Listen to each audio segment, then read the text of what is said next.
Xevious lose count? Disparage.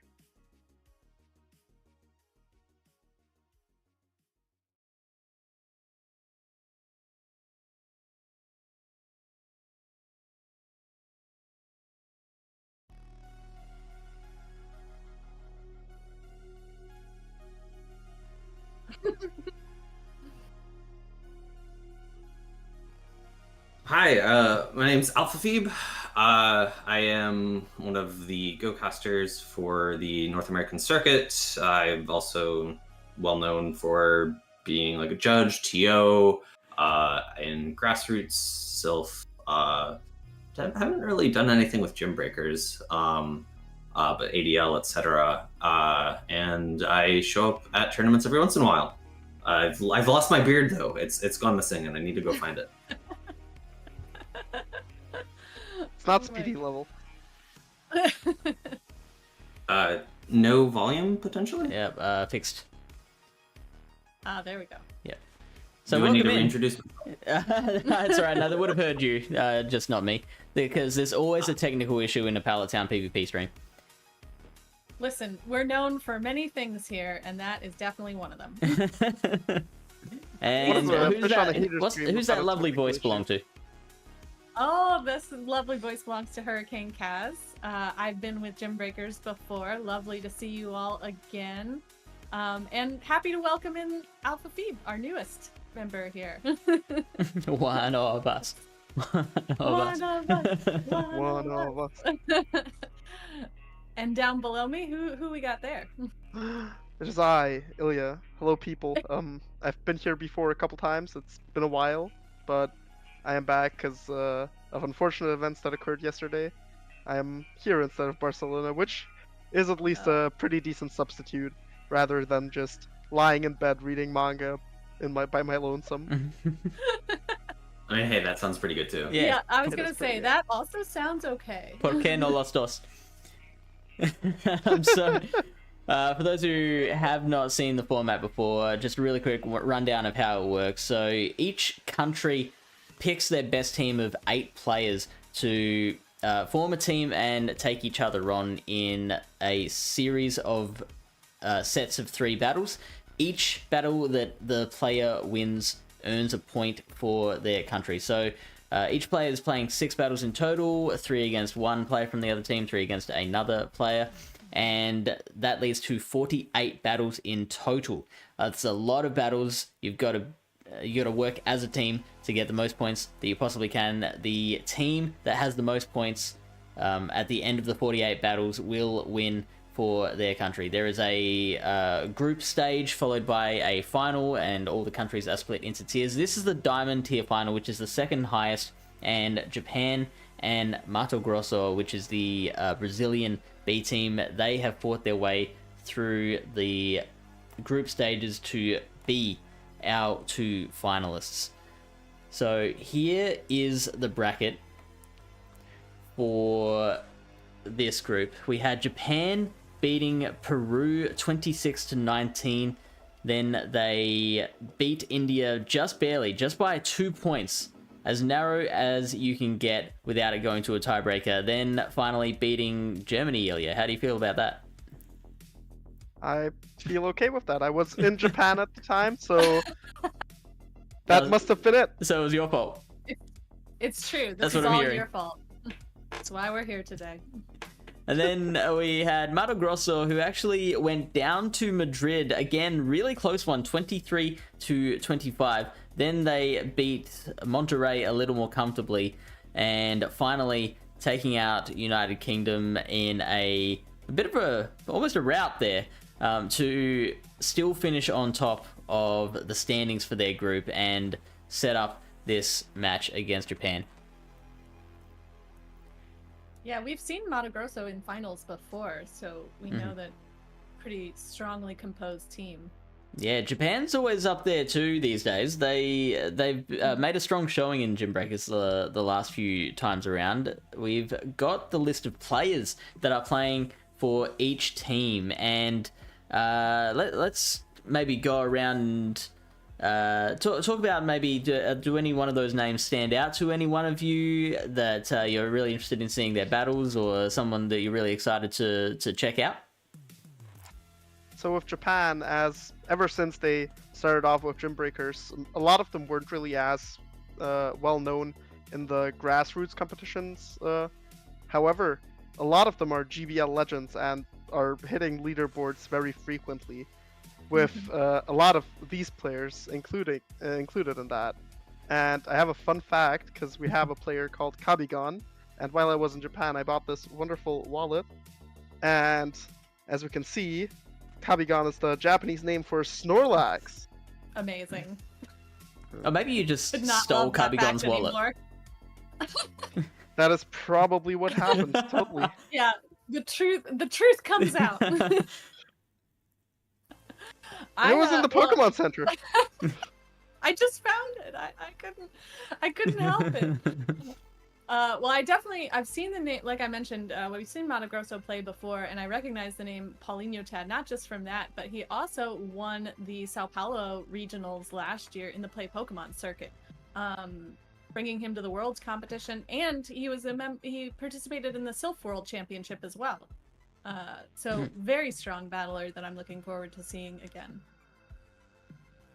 And I have a bit of a factoid that was prepared for me, as I unfortunately do not recognize a lot of these names. But Encanto from the Japanese team, and Fe Martoni and Paulinho were all members, although they are now on opposite teams. They were all members of Team Apocalypse, which finished 3rd and 4th in the last 2 cycles of LATAM factions. Yeah, and Emerald tier. Sorry, let me add that in, because Emerald tier is, so really high up there. Once we're teammates and now bitter rivals. I would like to see, are they paired against each other? Yeah, they are. So some of them is paired against Encanto now. A literal grudge match. Yeah, incoming. that'll be an excellent one to watch. I am also keen to see. I know Encanto and Port Leo both were in the Japanese qualifier for the World Championship in 2023. So they both have some credits to their name, along with, of course, Paulinho Tad, who was the winner of one of the Brazilian regionals as well. So we've got some credentials on this list. Yeah. Oh my gosh, it's gonna be a tight finish. I know that. One more thing before we get into the battles is we have to thank our sponsors. This stream is brought to you by Pogo Raids, and if you are looking for an online tool for hosting and joining raids, check out Pogo Raiders. Pogo Raiders have been optimizing a fully custom raiding organization tool for over a year, with over 3,000 raids a day and over 150,000 members. You must try their free raiding tool. Beyond their custom raiding tool, Pogo Raiders also is a community of dedicated Pokemon Go players. Join their monthly PvP tournaments with cash prizes. Find help from some of the best players in the world, along with access to infographics and information about everything upcoming in Pokemon Go. Check them out at pogoraiders.gg or on Discord at discord.gg/pogoraiders. I do wish that my computer was set up in a way that it wasn't so obvious that I was reading that off a screen, but we kind of go with it. No, it's great. Great flavor text. Don't fix it if it ain't broken. I really should join up there myself. I've been meaning to get better at Master League, and I need so many XLs for so many of the things, so I need to start doing more raids. Right. Don't remind me. Don't remind me. Yes, do you have the XLs for any legendaries at the moment?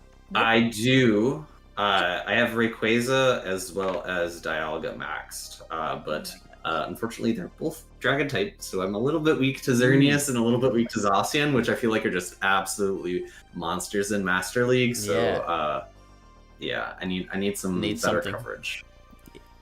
Yeah, and yeah, I definitely need to get better at raiding as well. I have absolutely no XL for any legendaries. How far along are all of you on the raid portion of the Master Ball research? Let's not talk about that. I want to say like 3. Yeah, I think that's where I'm at too. I'm at 18 or 15. Hey, however, it's not from legendary raids. Double digits. Not right now. I have done a good couple in the past, so I have like 15 level 50 legendaries, but Good not gracious. right now. I'm kind of on a hiatus, and I unfortunately can't fact check right now because I don't have access to Pokemon Go for some weird reason. Aw. 30-day ban. Talk about that either. No. All right. So with that sad news, what a perfect opportunity to head into our first set Yeah, let's move on to of something a little more matches. fun. So Phoebe, our professional, and Kaz, our practically professional. I'm gonna hand it off to both of you for the first set. Good luck, guys.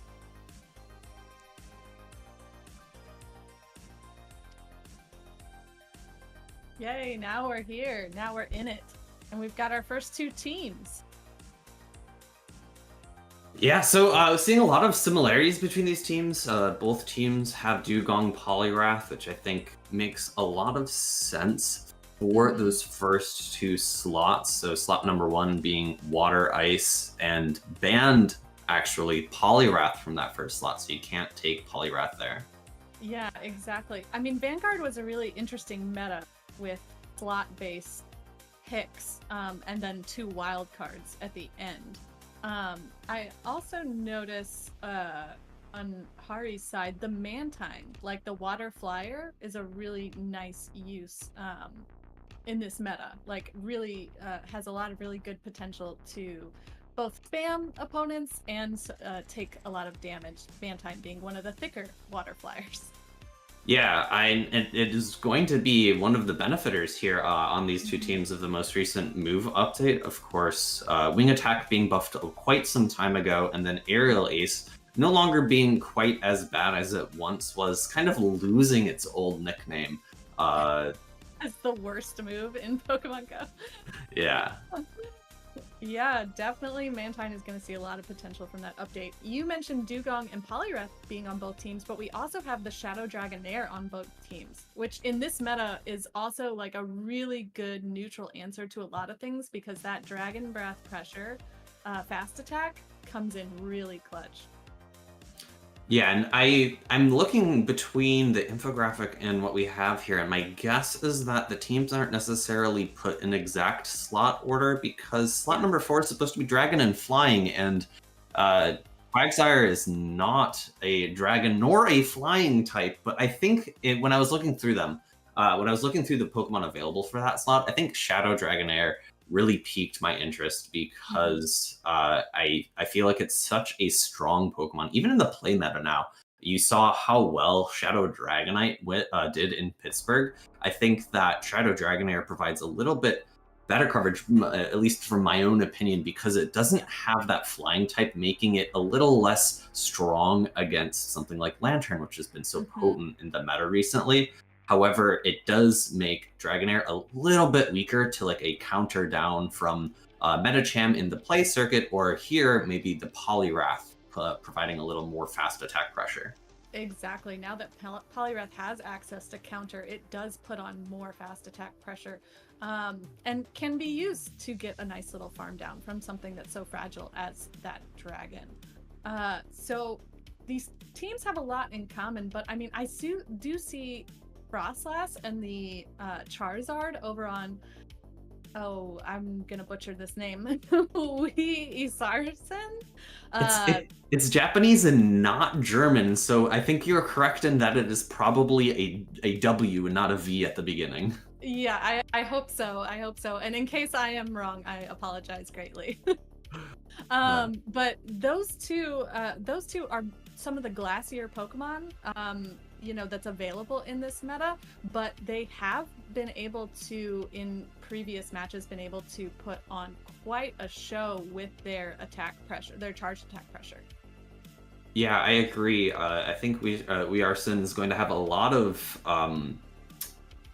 strength in determining the pacing of the matchups with those, because Wing Attack into Dragon Claw as well as Powder Snow into Avalanche, both of those Pokemon are really heavy hitters, and I think that allows them to dictate the pace of the match. I think Hari will have to probably utilize Dugong a little bit to shore up that matchup, and You have to, of course, if you're going to utilize Dugong, be really careful about not aligning it against Poliwrath, one of its hardest counters, being able to resist the ice type attacks, as well as doing super effective damage back with that newly released counter, as you were mentioning earlier. Yeah. Exactly. Well, I love both these teams, and they have a lot of things in common, but a lot of things different. And I think I'm ready to get into our first battles. How about you, Feed? Yeah, let's go ahead and do this. So this is going to be game number 1. It's going to be Shadow Dragonair against Fat Poliwrath. Oh my gosh. And immediately we do see the counters really adding up very quickly onto that Shadow Dragonair.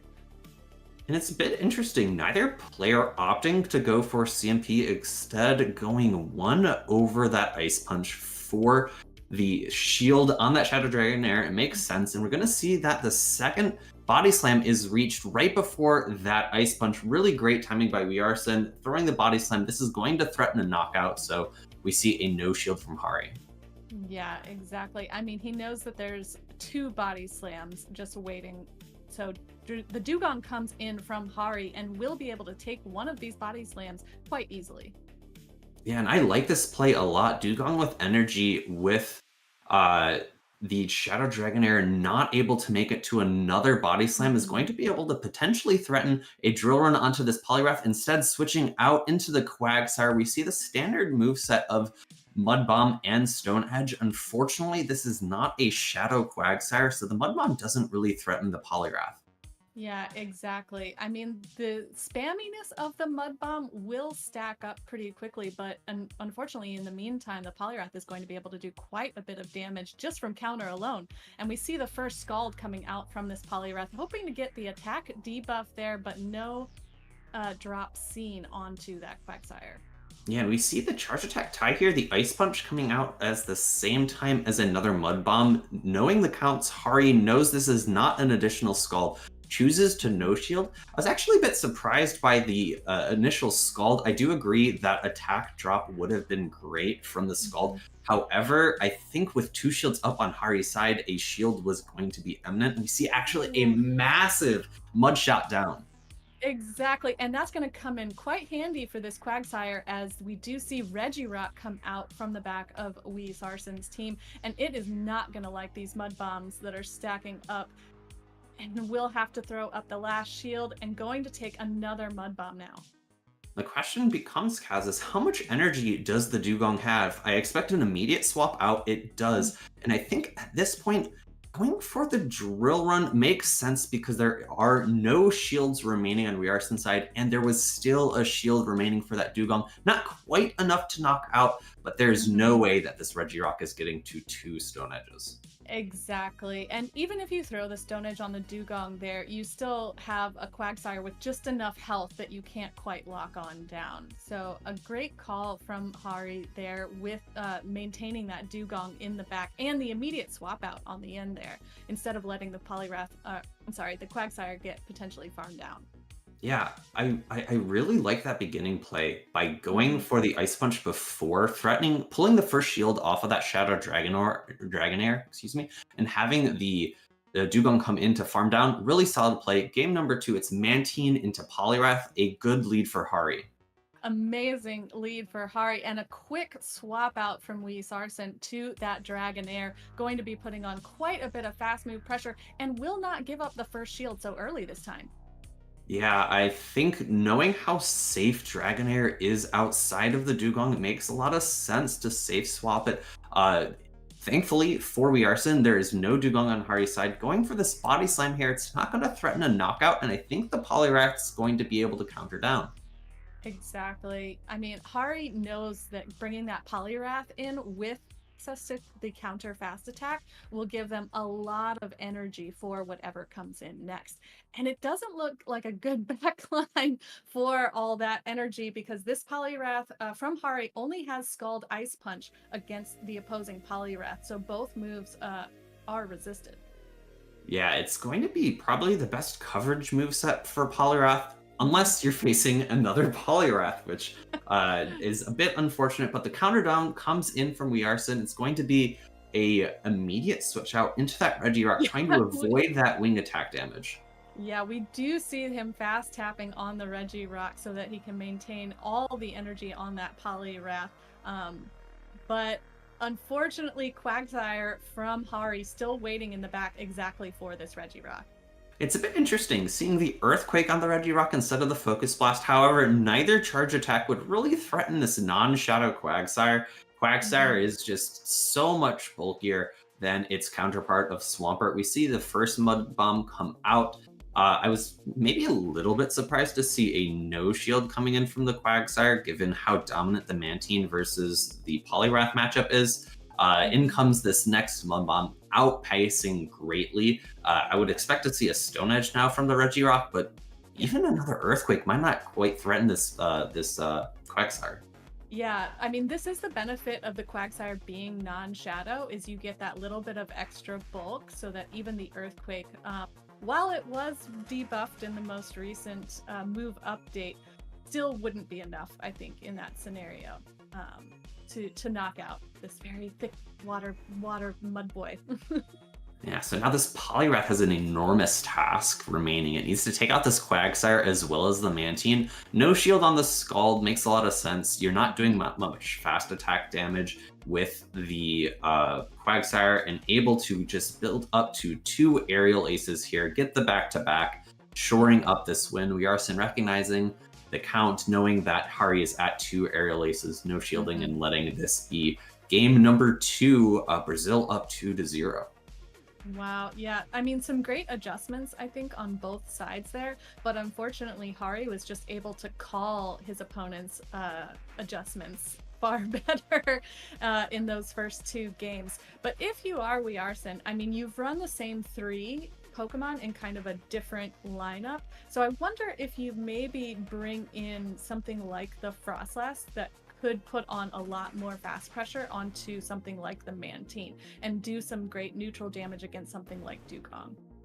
Well, you did call it. There is a Frostlass in the back, and actually we have both of the incredibly hard-hitting Pokemon in the back, Charizard and Frostlass for Wearson. Yeah. It's going to be a slightly bad matchup for this Dugong because the Quagsire gets to these Stone Edges so quickly. However, Dugong is quite bulky. It has access to the debuffing attacked Icy Wind, which is being thrown here. I like this because it's going to potentially, and honestly, I might have preferred to see a shield on that first Stone Edge, but it's going to make sure that he's going to win switch advantage here and switching into the Charizard after that Poliwrath swap out.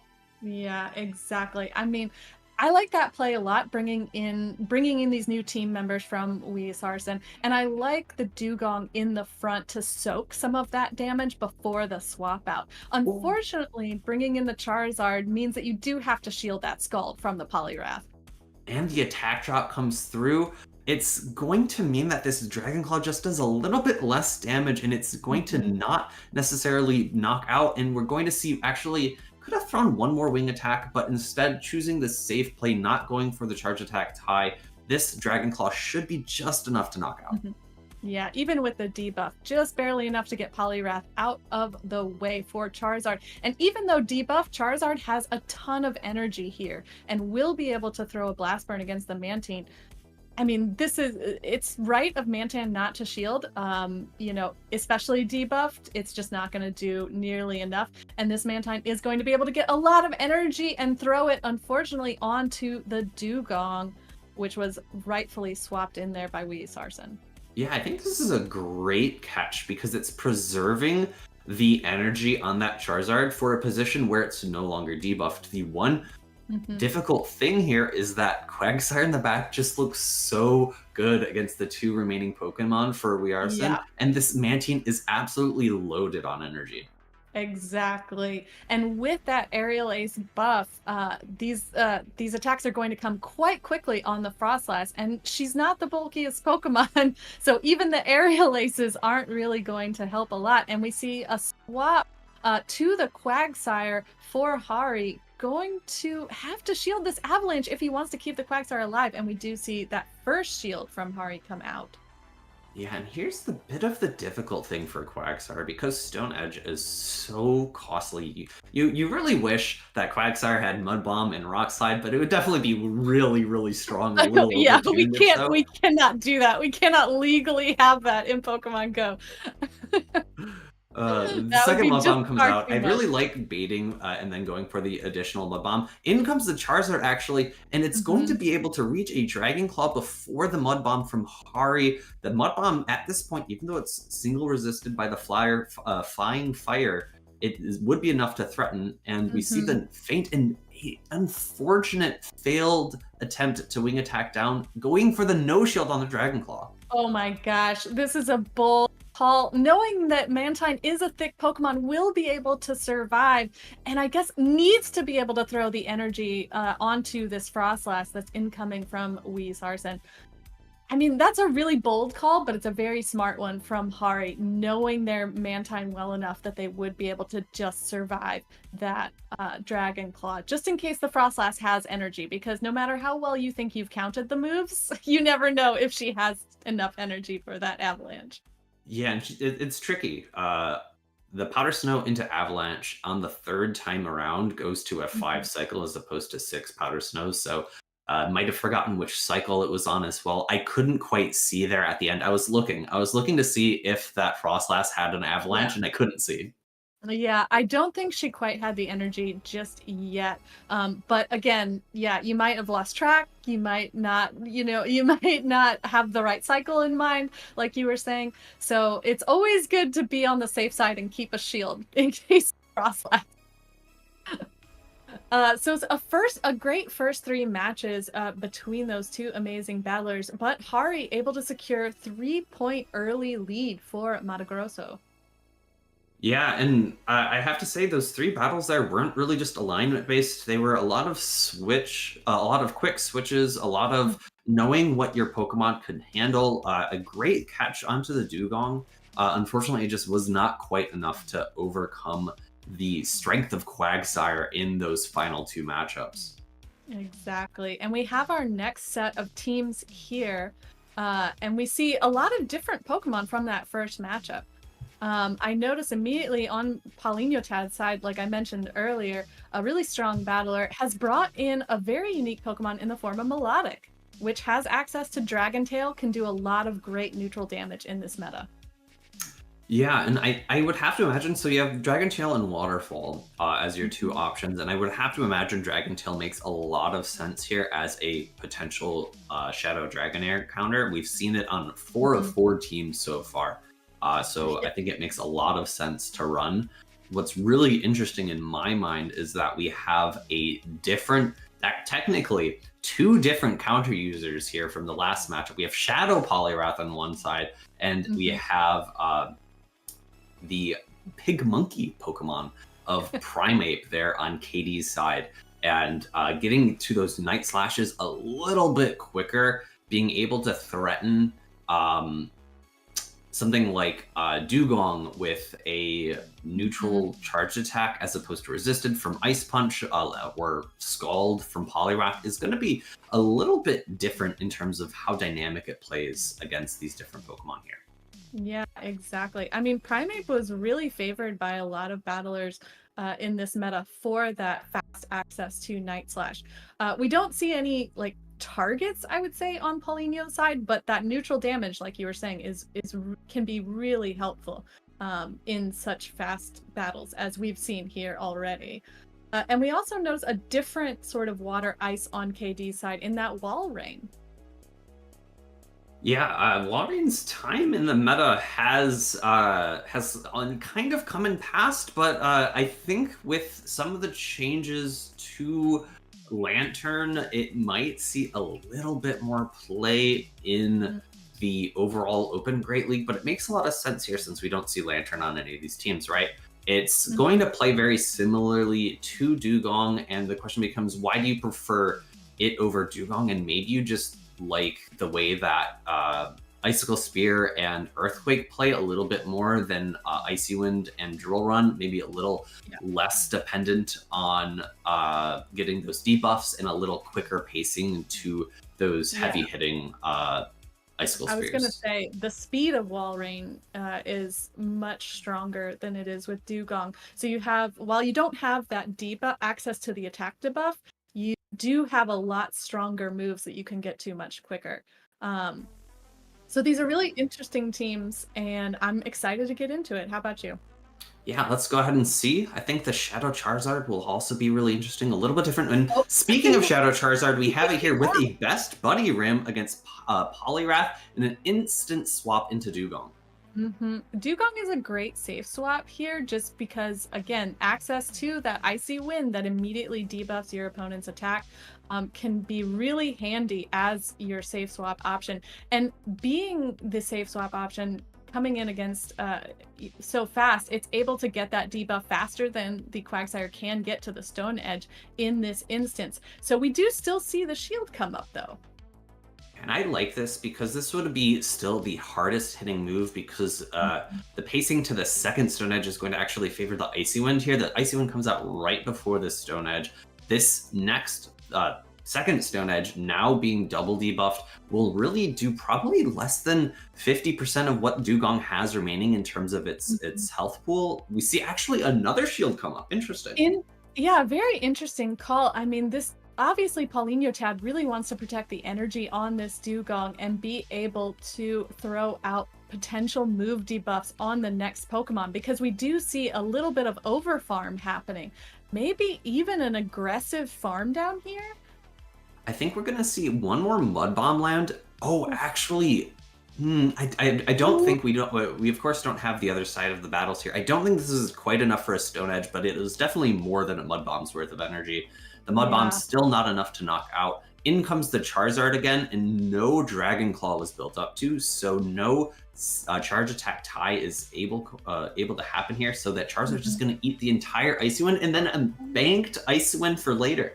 Yeah, that's a great play from Paulinho, saving enough health on that Dugong with the Icy Wind that it can have the access to the attack debuff later. And with no shields left in play for Paulinho, the Blast Bird lands, and even after the Icy Wind debuff does so much damage that this Mutt barely spends any time on the field. Yeah, actually getting farmed down by that Shadow Dragonair right before it reached a neutral Dark Pulse, not willing to throw the Thunder Punch, which would have been resisted. The chip damage might have been a little bit nice here, actually going for an undercharge on the Icy Wind, which got shielded anyways. Yeah, I mean, you've got to throw up the last shield for that Shadow Dragon because it is so glassy. It would not have been able to take even one. And we see the Poliwrath, the Shadow Poliwrath, come out for Paulinho and already making some pretty quick work against this Dragonair, but not before it throws the Body Slam. And you can see just how much damage those neutral counters were doing to that Dragonair. Shadow versus Shadow, they were hitting almost as if they were super effective. The second Body Slam was not able to be reached, and we are actually going to see a counter down from the Shadow Poliwrath, having just a little too much health for that Charizard to overcome. You could really see how impactful that Dugong farm down was, how it utilized both Icy Winds at different points in the game in order to secure debuffs against that Charizard, and how impactful that was. I mean, some great play from Paulinho, some great planning on his part to defend that Dugong, knowing how important that debuff pressure could be in the late game. And we see in our next matchup, the Mantine come out for Paulinho with the Quagsire from KD. And not only a Melodic, but a shiny Melodic in the back, no less. It'll be interesting to see if KD decides to potentially safe swap his Shadow Dragonair if we see that hard answer of Melodic in the back. Mantine is throwing out this Aerial Ace, and it's going to do a nice little bit of chip damage into the Quagsire after having eaten a Stone Edge. You can just really see how thick Mantine is here in this matchup. Exactly. I mean, that Stone Edge was full power, not the debuff that we saw in the previous game. And Mantine still has quite a bit of health left and can throw the Ice Beam there. I like that play from Paulinho, knowing that the higher damage Ice Beam probably would go unshielded and get off a significant chunk of damage onto this Quagsire. So no baits here, a second Stone Edge coming in to knock out, and the Quagsire is not gonna, has just enough health to survive that single Dragon Tail and throw 2 mud shots in order to get to this Mud Bomb here. It'll do a nice little bit of chip damage, but nowhere really threatening the Melodic. But similar to how he played Dugong in the last match, we've seen Melodic getting just ahead on energy and able to get to this Surf quite quickly against the Charizard, going to have to force a shield. And the Muck in the back is actually looking quite safe with its hardest counter of Quagsire out of the way. I think it makes a lot of sense why KD is bringing that. And the Charizard's going to throw a charge attack here. I'm pretty sure this is just going to be a Dragon Claw because it's going to do a lot of neutral damage here, except great charge attack timing by KD, able to throw a second Dragon Claw before the second Surf is reached, pulling another shield. Exactly. And we do see that Surf being reached, but actually Polyneuta will not be able to fully farm down, so gets 1 extra Dragon Tail of energy before throwing the Surf onto this Charizard, which will actually give up the last shield on their side as well, preserving some of that energy before making a quick swap over to the Dragonair. Yeah, and this Dragonair is going to have a tough time really threatening this Muck with just a singular Body Slam. I think Paulinho's in a really solid spot here. Body Slam, it's not same type attack bonus. It's not going to do too much damage, even though it is a Shadow Dragonair. It's not a Shadow Muck. I think this game would be completely different if it was a Shadow Muck. That Muck would not have been able to tank that Body Slam, able to Dark Pulse the Dragonair and get 2 Poison Jabs in to feint that Charizard. That's going to be another solid win for Paulinho. Wow. I mean, a very, very clean use of that backline. The neutral pressure combined from Melodic and the Muck coming in very handy so that they can manage the end game there. Yeah, it's a bit of a tough decision from Katie. I would have maybe preferred to see a no shield on that final Surf, but you would have taken so much damage on a Shadow Dragonair from those Dragon Tails from the Melodic, so I kind of understand why he did it. Yeah, it's a really tough call in that endgame there to know where your energy is best going to be spent.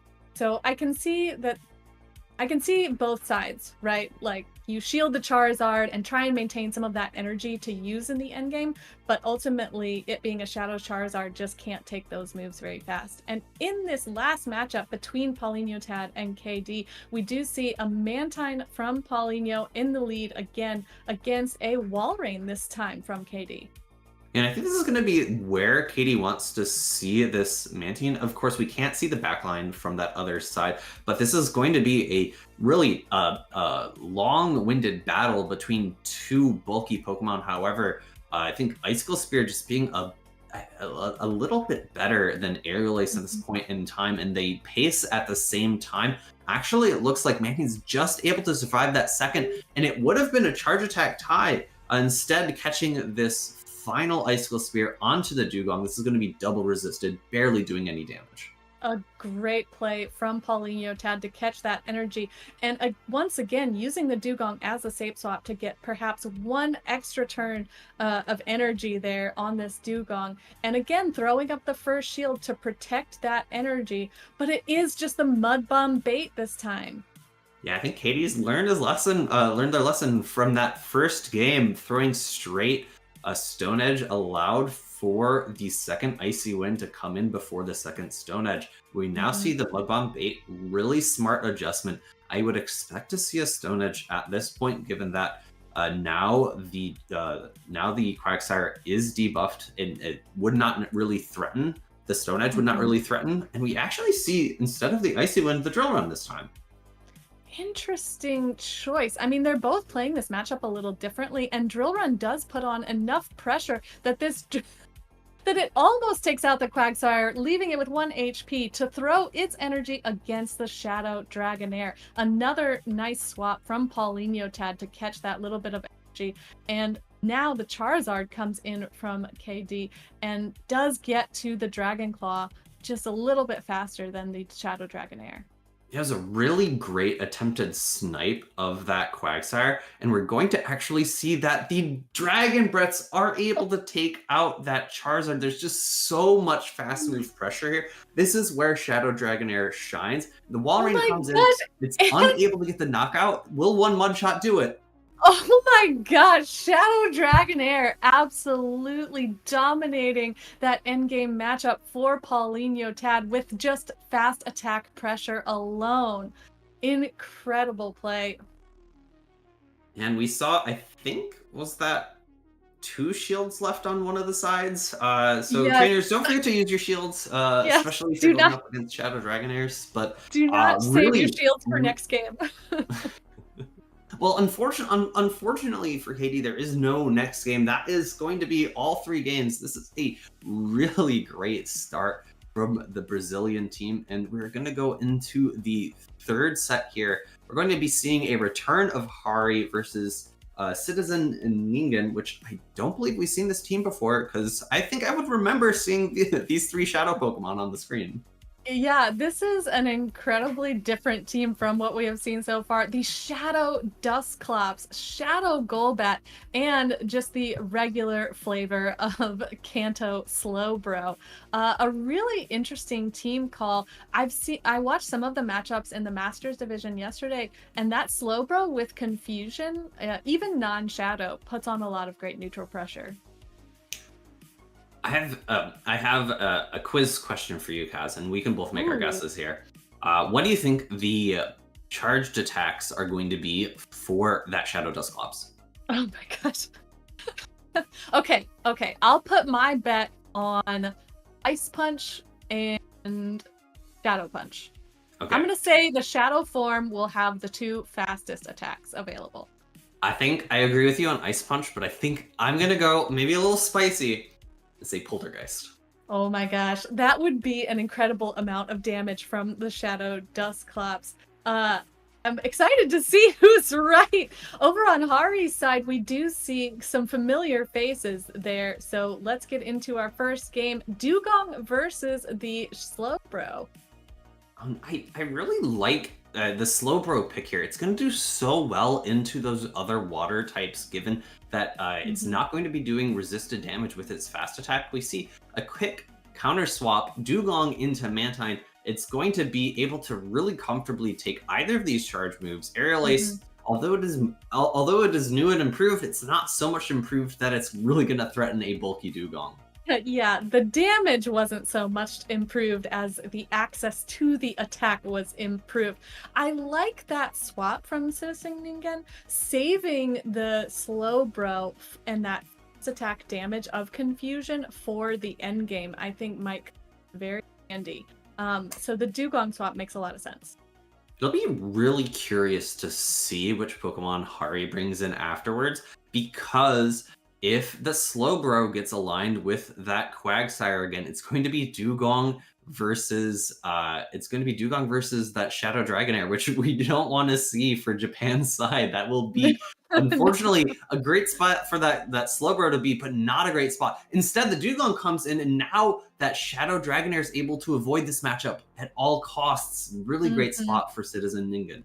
Yeah, I mean, an incredible amount of planning there on their part to be able to bring the Slowbro back in where it can do the most neutral damage against this Dugong and be able to take both of the attacks from the Dugong quite comfortably.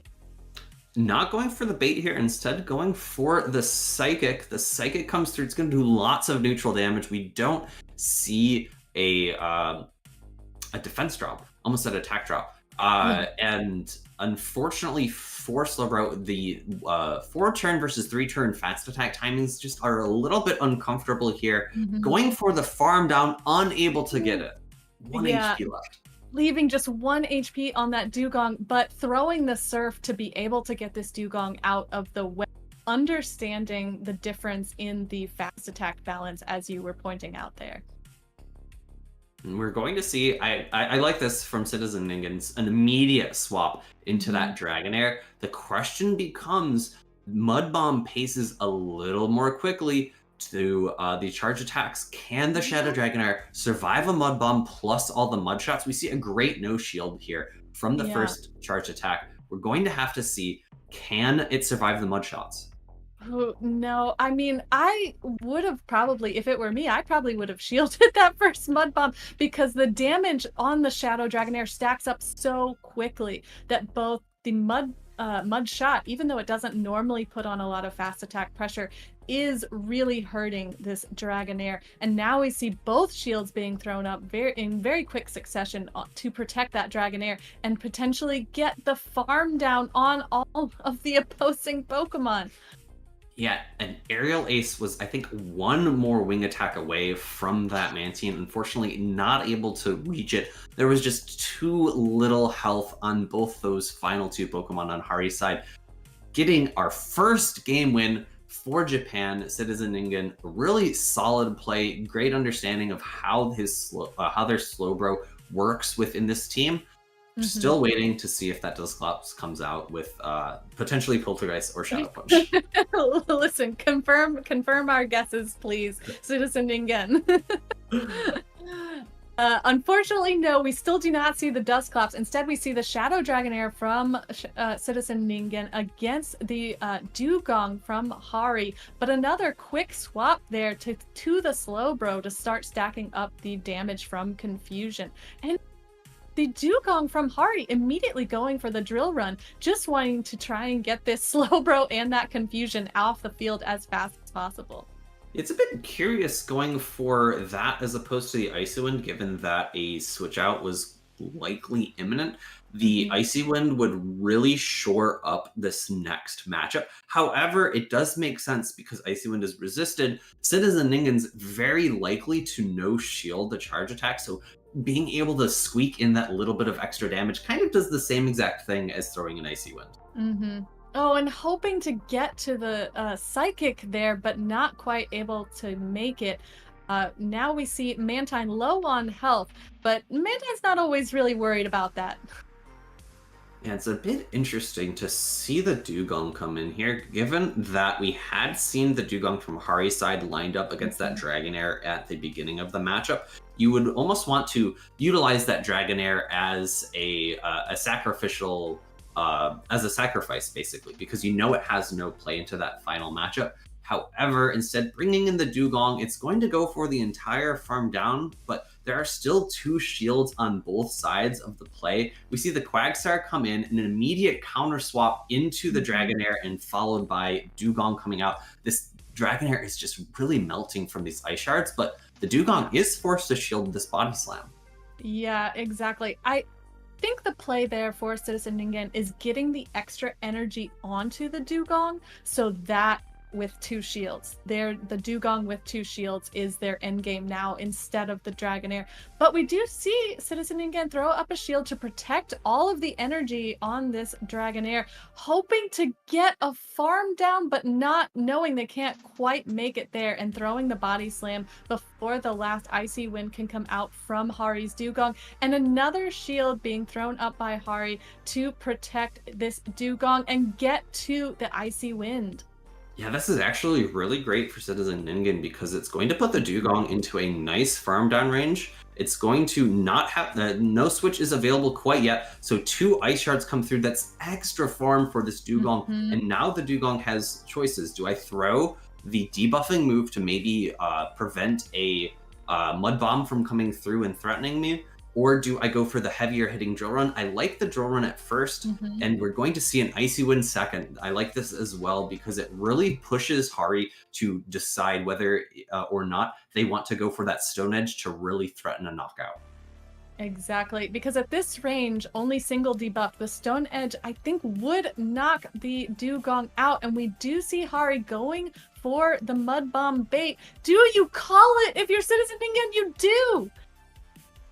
That is incredible. We see actually what would have been a charge attack tie here at the end. Instead, Hari recognizing that the no shield was the winning play from Citizen Ningen, able to take a second game for Japan here. Incredible calls and plays from Citizen Ningen to start gaining some points for Japan's side. Again, it's really interesting to see how differently they played just those last two matchups, knowing that the Dragonair was their win con in the first game, and that in this game it would be the Dugong. Yeah, I mean, of course, really well played there. I was not expecting a win, given that the Dugong did align against the Dragonair. It was a bit unfortunate for Hari there at the end, the amount of ice shards it took to feint that Dugong. But here we go, into game number 3. We are both disappointed. No Dusclops here. However, it is a better position for Citizen Ningen's Dragonair, going instead, going not for the charge attack tie, instead going for that extra Dragon Breath. Yeah, exactly. And even though the counting proves that they do have to shield that first ice punch, they this Dragonair is still in an overpowering position against Poliwrath, able to get it to almost half health with just fast attacks, and now throwing the first body slam. Yeah, this is actually playing out very similarly to, I believe, that very first game that we watched, where the Brazilian team decided to no shield the Poliwrath and instead take shield advantage. Actually, wait, no, that was Hari again. So it's the same player playing the matchup the same exact way. Exactly. Instead of, I forget exactly how that first game played, but instead we see the Mantine come in. It's going to face debuff after debuff, actually pulling out the Dugong, and it's going to be interesting because it's going to be Slowbro versus Dugong in the backline. Yeah, and we've seen how that matchup can go. Citizen Ningen seems to know their Slowbro very well, and the time that fast attack can take, but that also the damage it can put out. So yes, I think this is a great matchup that they really wanted in the mid game, to be able to get some extra energy on the Dugong, knowing that it could take all of these attacks from the Mantine pretty comfortably, while still maintaining some energy for the next Pokemon.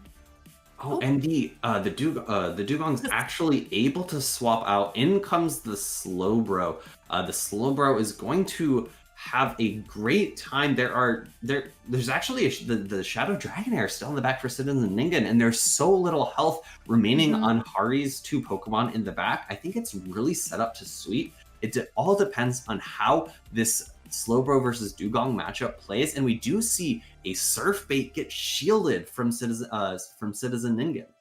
Yeah, I mean, they are putting a lot of eggs in the Slowbro basket, not just for the fast attack pressure, but now having a little bit of extra energy, and now throwing up their last shield to protect against the drill run.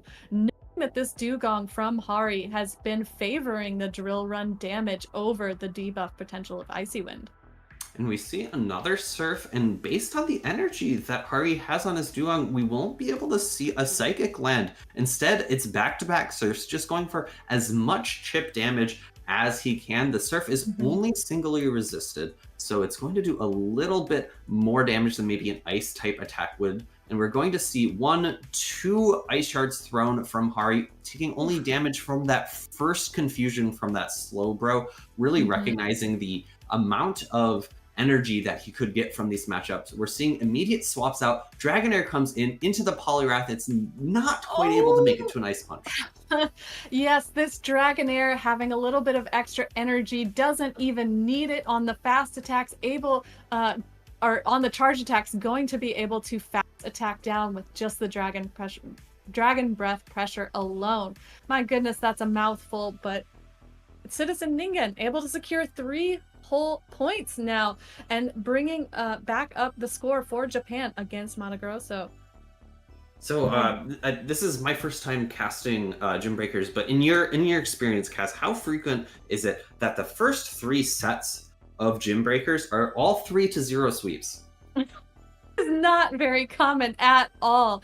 I mean, as much as the scorecard might seem very dominant, still from Mato Grosso's side, the matchups we've been watching have been incredibly close, and comes down to, it seems, these players knowing the attack pressure that they can put on, and strategically preserving something for the back, or putting a lot of pressure on in the early game in order to secure later matchups. I mean, these are the Diamond tier finalists, so they know these Pokemon really well. They've played this meta a lot, and they are putting all the cards on the table here. So it's not something that we see very often at all, Phoebe. You are very lucky.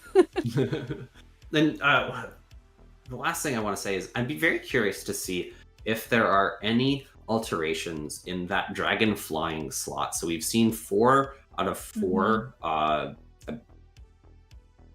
I think 4 people is the number, 4 or 5. I forget the total number of people that we've seen up until this point. It's been 6 battles, but there's been a couple of repeats. I think there's 2 repeats, so that would be 4 people. Hari has played twice already, but all the players from the Japanese side have been different. So we've seen 5 players. 5 players with some similar team picks there. The Shadow Dragonair being the most consistent on every team. Yeah, so I'd be really interested to see if anyone picks up Dragonite, Shadow Dragonite, or another potential dragon in that slot. Well, we're going to have to cast it over to our fellow casters to see if any of these teams change up.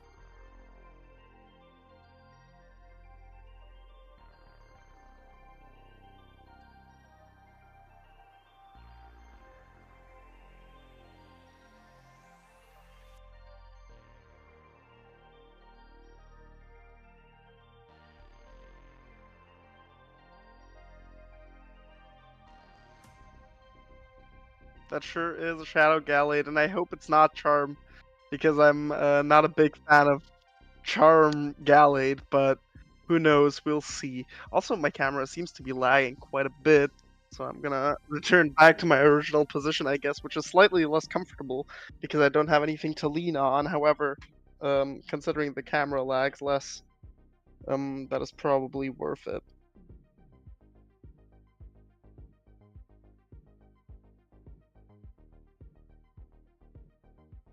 Yeah, no, it just didn't like the blurred background, apparently.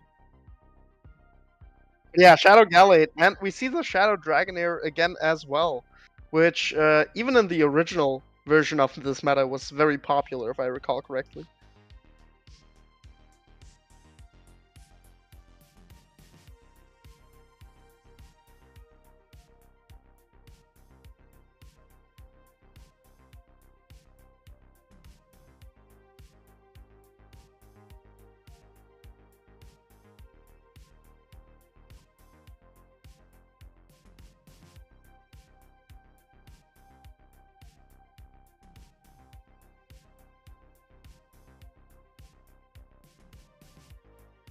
Yeah, Dragon Breath is just way too oppressive. Back in the day, it was still Shadow Wall Rain on the first slot, which even had to shield the Body Slam, to which it would usually get outpaced, as Shadow Dragonair was a very popular safe swap.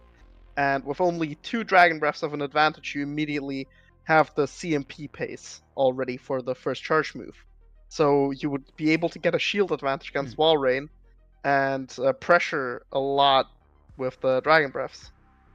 Yeah, and I don't think that Dugong was as prevalent last time because it didn't have that drill run around. So Wall Rain was the go-to back in the original time. Wall Rain was definitely the go-to because it had the same coverage. However, it had the better moveset because right now it has the same coverage at least. Because, well, we had Water Pulse instead of Drill Run back then, which neither is the greatest coverage nor the best move.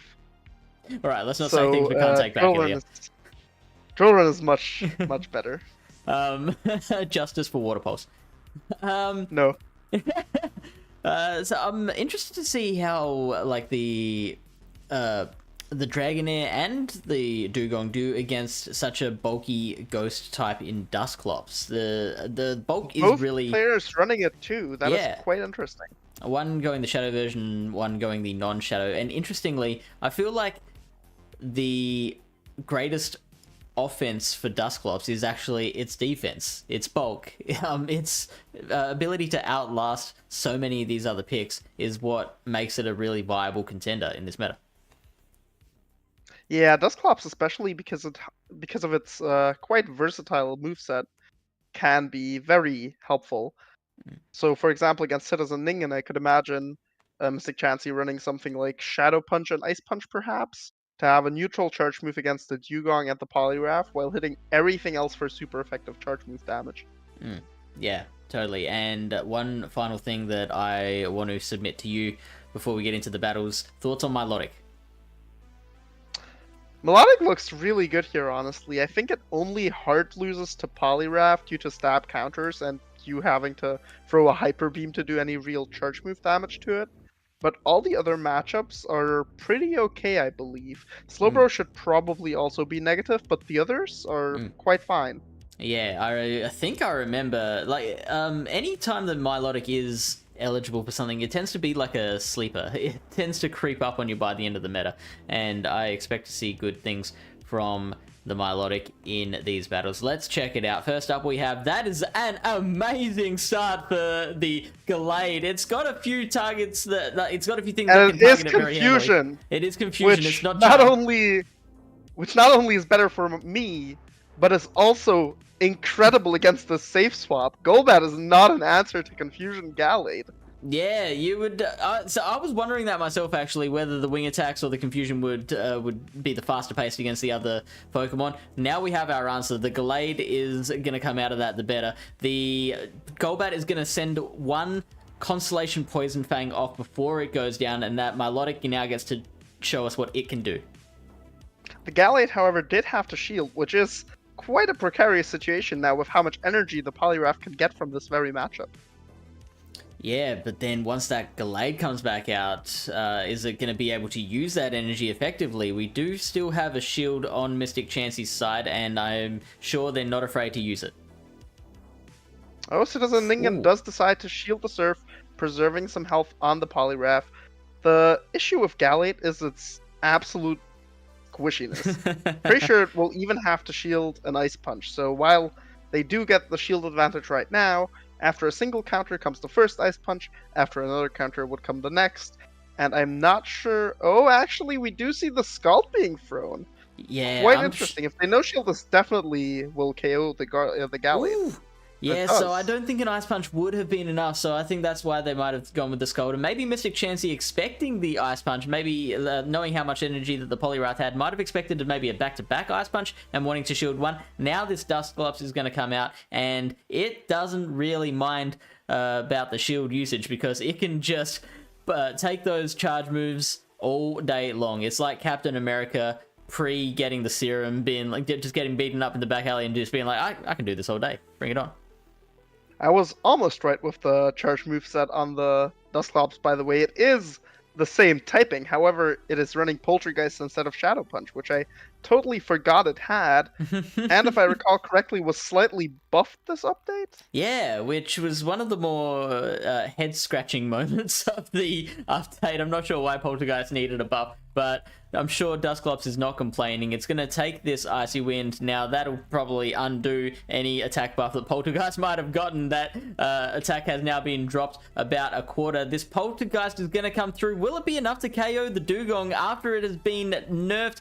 It does get the KO. Now Poliwrath is going to come back out, and it's got to get to an Ice Punch before another Poltergeist can come out. Looks like it is going to do that, and the Poliwrath is going to take this Dusclops off the field. Even a Scald, potentially. So, the fact is, Poltergeist, while being a much better move than Shadow Punch, you can't really do anything against the Poliwrath unless you actually get to the big charge move. Mm-hmm. Yeah, and that's the case with a few of these matchups. Hex don't do anything. It's just not enough.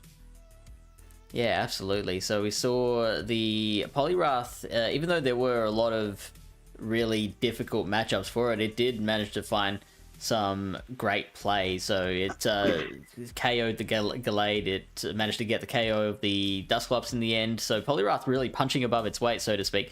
This matchup is not match lead. is not one of the most fun ones. So two Dugongs slugging it out, both throwing double resisted fast moves at each other. Now, there is often a mind game that can be played in times like this where you've got the Icy Wind that is also double resisted, just like the Ice Shards are, and the Drill Run, which is neutral and obviously will do a lot more damage, but if you want to try and throw an Icy Wind against your opponent, then maybe that extra damage that you've taken off of the opposing Dugong will allow you to tank an extra drill run. So Fish, now that we're in this very matchup, where is your justice for Water Pulse? Do you really want to see this matchup play out with Water Pulse instead of Drill Run?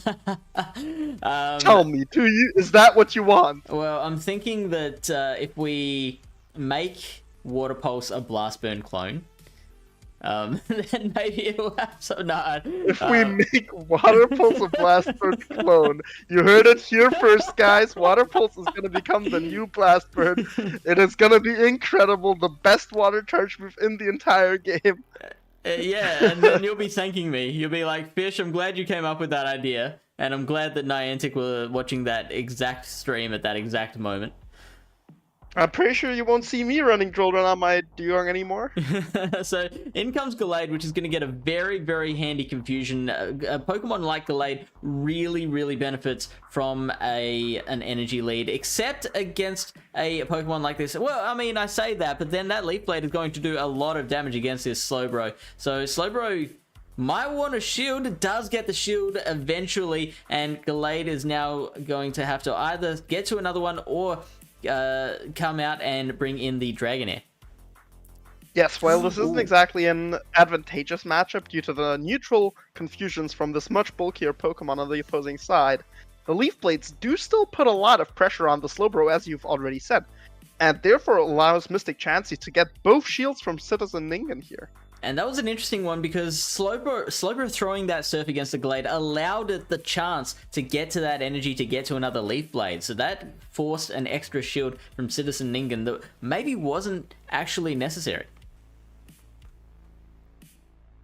So now and the Dragonair against the Dusclops, which does have the moves that I predicted just on the other side of the teams, with Shadow Punch and Ice Punch opting to go for the cheaper bait move rather than the big nuke.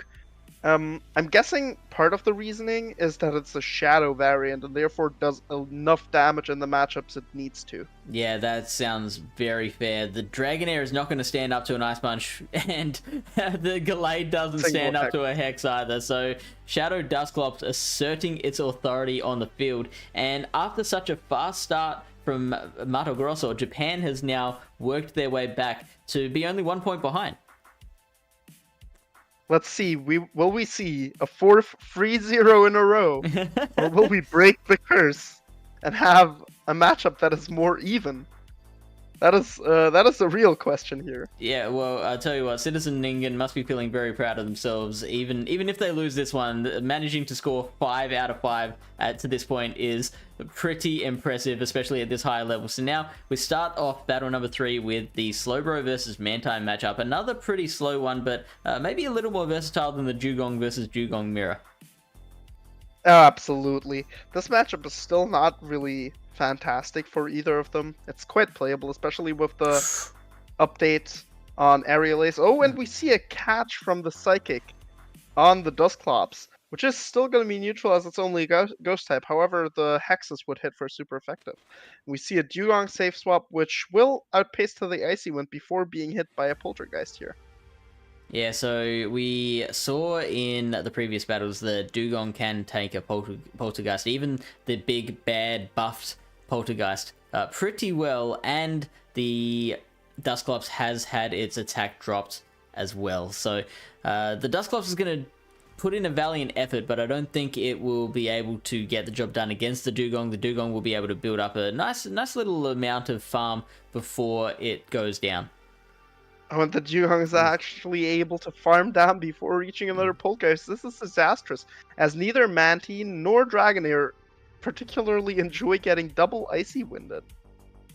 Yeah, it's one of those moves that just kind of adds up over time. You think, I can tank the first one, I can tank the second one, or hold on, why is my health so low at the moment? So the Mantine is going to play with its new toy, the newly buffed Aerial Ace, getting there in 40 energy or 5 wing attacks where it would previously take 6. This next Icy Wind is going to come through and is not going to be shielded by Mystic Chansey. Mystic Chansey either thinking that they can tank that just fine or just not caring about the Mantine, thinking it can lose it now. So Slowbro is going to come back out, and Dragonair is going to do as much damage as it can before the battle is over. It's going to throw a body slam. There is 2 shields left on Citizen Ningen's side, and of course they are going to use one. It is so late in the battle, you can't hold on to those things forever.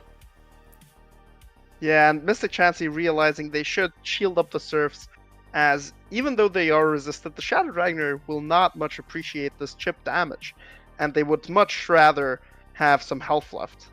We're getting a repeat of one of the previous battles where Dragonair's just trying to be a hero and do it all by themselves. Sisters are doing it for themselves. This body slam is going to take that last shield off of Citizen Ningen. I think Citizen Ningen's Dragonair is just on too much HP to really do anything. That Dragonair on Mystic Chansey's side didn't have enough energy to get to that final body slam. That Mantine is going to come out and just accept its fate.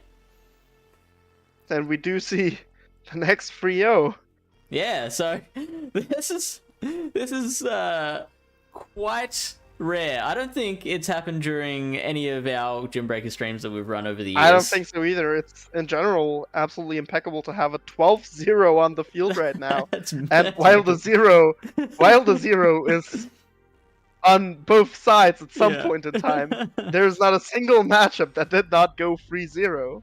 All right, quite a show. I'm going to spoil the party, because we're a bit of, I guess, behind the curtain housekeeping stuff. We require the battlers to upload their footage after they do the battles. We've got a nice, neat little Google Drive folder for them to upload them to. Sometimes things can happen, they can accidentally, forget to upload it. They can, sometimes the file's corrupted, etc, etc. So for set number 5, we actually don't have the footage for that battle, so we're going to skip straight ahead to set number 6. I can tell you that set number 5 was going to be between KDKR0023 and Spudoid, and the result was not an 0-3.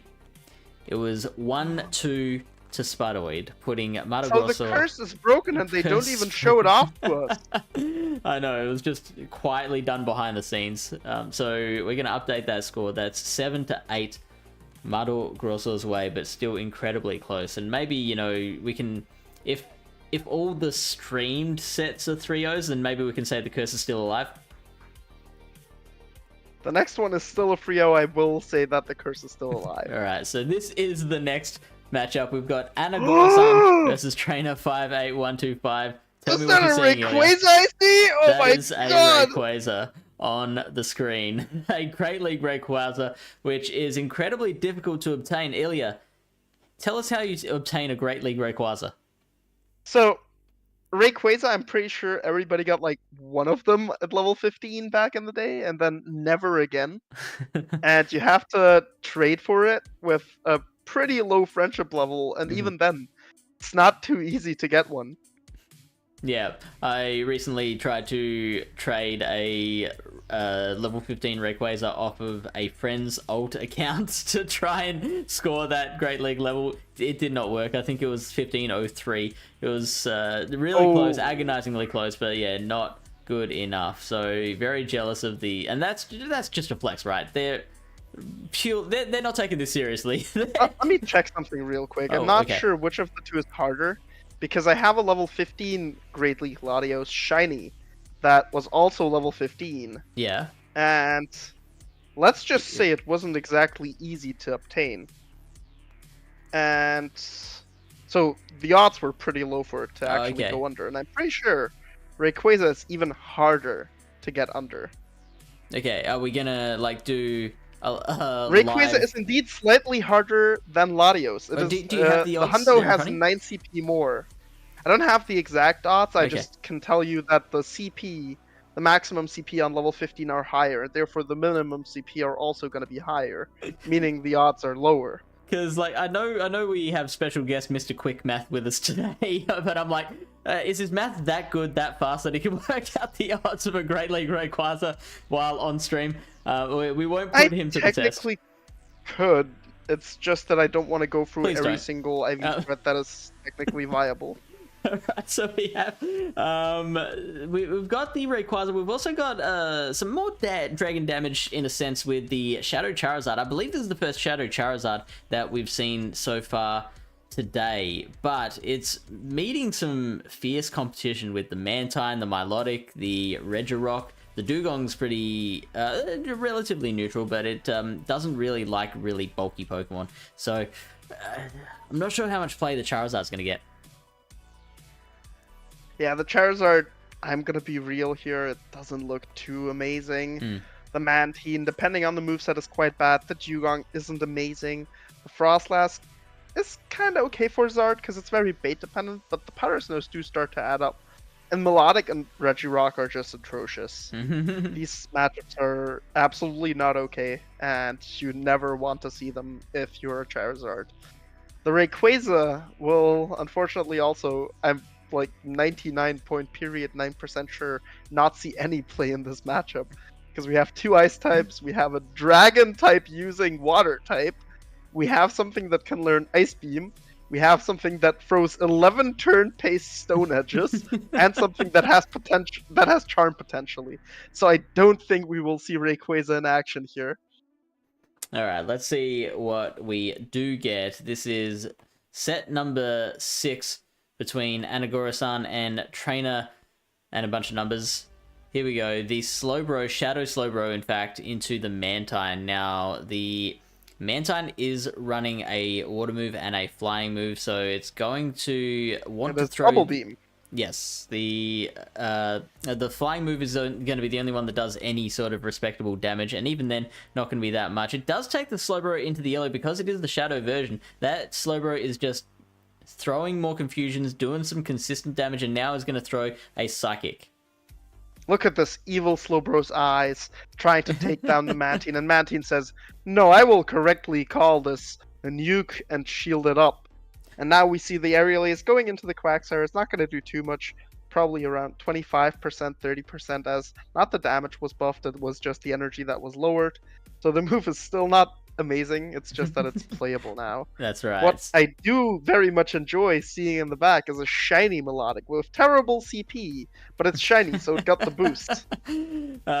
So yeah, that Mantine was in Stone Edge range, but we will not find out whether it does get the KO, because it does switch out, banking some energy to take back into the later game. Now, with the debuffs on the Quagsire, that Mud Bomb doing next to nothing, and that Milotic, when it gets to build up a little bit of energy, can do a lot of damage, Ilya. Yeah, I wonder if it will farm down the Quagsire in its entirety. It does appear to be that way. And it's going for it too, so the Quagsire is going to valiantly throw out one more Mud Bomb, but the Milotic once again is like, shields, where we're going, we don't need shields, and is going to throw the... Okay, now we see the Trevenant is going to come in, it's going to tank a Surf, and is going to be able to Shadow Claw down this Milotic, I think, before it can get to any sort of other damaging I'm pretty move. sure so. I believe it's only going to take 2 more Shadow Claws, but the new mechanic, or quote-unquote new mechanic, it's not very new anymore. However, the inconsistent mechanic did work out and lets the Melodic throw the last Surf before being knocked out here. Now Dugong's going to come in and it's going to do some farming of its own. That Seed Bomb is going to do a respectable amount of damage, which is why the Dugong's like, well, you didn't want your shields, Milotic, I'll take those shields very, very gladly. So it's 2 shields to Anagora-san versus the no shields on Trainer 58125's side. Let's see how they play this situation out. Yeah, Trainer, of course, knowing the 2 back Pokemon, is well aware that the Seed Bomb or even the Shadow Ball from the Trevenant would have hurt by far most, especially because they can throw potentially multiple Icy Winds into the Slowbro before it can reach more charge moves. And we see a attempt at a farm down, and it's unsuccessful. However, this means that we get a extra Ice Shard before taking down the Quagsire. And we'll see if that extra Ice Shard makes a difference to the end game. The Slowbro is going to come back out. The race is on. There's no shields on Dugong's side. There's 1 shield on the Slowbro side, and it will use that right now. The Icy Wind is the better move to throw because it is lessening the damage that those confusions and the Psychic will do. Let's see how much the Psychic does. I don't think it'll be enough, Ilya. The Psychic will definitely not be enough, I don't think. Even with the Shadow status, it must not be enough, right? With the attack drop? Let's find out. It's not enough. That Dugong is going to get to another move. I think all the confusions get there first. The Icy Wind does take it. And both Pokemon hanging by a thread. Both of them lying on the ground, bloody, broken, and Dugong just leans over and gets the final blow to take out the Slowbro and put a point on the trainer 58125. It was quite close. The last confusion I think it might have KO'd the Dugong had it hit. However, the two ice shards, of course, do not allow for the second confusion's damage to go through before the charge move. Yeah. Therefore, denying this possible win condition. I feel like it might have been maybe outside of one confusion. I'm guessing it might have been maybe two confusions in there. All right, the next battle is beginning, and we have Milotic versus Quagsire. We've seen this play out, although we've seen it with Quagsire having been debuffed a stage or two. Now, an attempted catch does not pay off. That Surf would have done nothing on the Slowbro. As it is, the Dragon Tails will be doing a lot more damage. Now, a move will come out. We've seen Milotic knows the very hard-hitting Hyper Beam, and I had to kind of look at the animation to work out whether it was Hyper Beam or Surf. It was Surf in the end, and a successful bait for trainer 58125's side. Yeah, only having one POV when both players aren't using the English version of the app, so to speak, is kind of tough in calling names. Makes us feel unprofessional, doesn't it, Ilya? No, I can read Japanese. So the Dugong's going to throw a Drill Run, and that's going to put that Slowbro into a very dangerous health range. Unfortunately for the Dugong, that Slowbro is going to get the confusion down first and has a move ready to throw in on whatever is next. With that switch clock not being up, it's just going to have to blind throw it. Now it is up, so there's the option to... Okay, so they do throw the Psychic. They could have maybe switched out to another Pokemon and banked that Psychic, but choosing to just throw and go. So what we saw in this game from the opposing side, or what we are seeing, is a triple water strategy against the team that has Charizard on it. I'm not so sure it's the best spot for it. However, let's see if the bait succeeds. It does get a shield. That's a huge shield. That Stone Edge, I think, will KO from here. That's it's a very hard-hitting move against a flying type Pokemon, even as bulky as it is. I believe that is well low enough HP for the Stone Edge to do the job. Oh, combo play! Oh, good combo play. Milotic throwing the Surf, which shouldn't be enough to KO the Quagsire. However, it will put it in a 2 Dragon Tail range, or a couple more wing attacks. We see the Charizard come out. It has to seize the day, so to speak, and try to get rid of the Milotic. Yeah, what can it do? You pointed it out. It's coming into a triple water team. That is not good odds for the very, very glassy fire type. Is it going to be able to even farm down the Milotic before it gets to another Surf? It does, and it's got so much energy.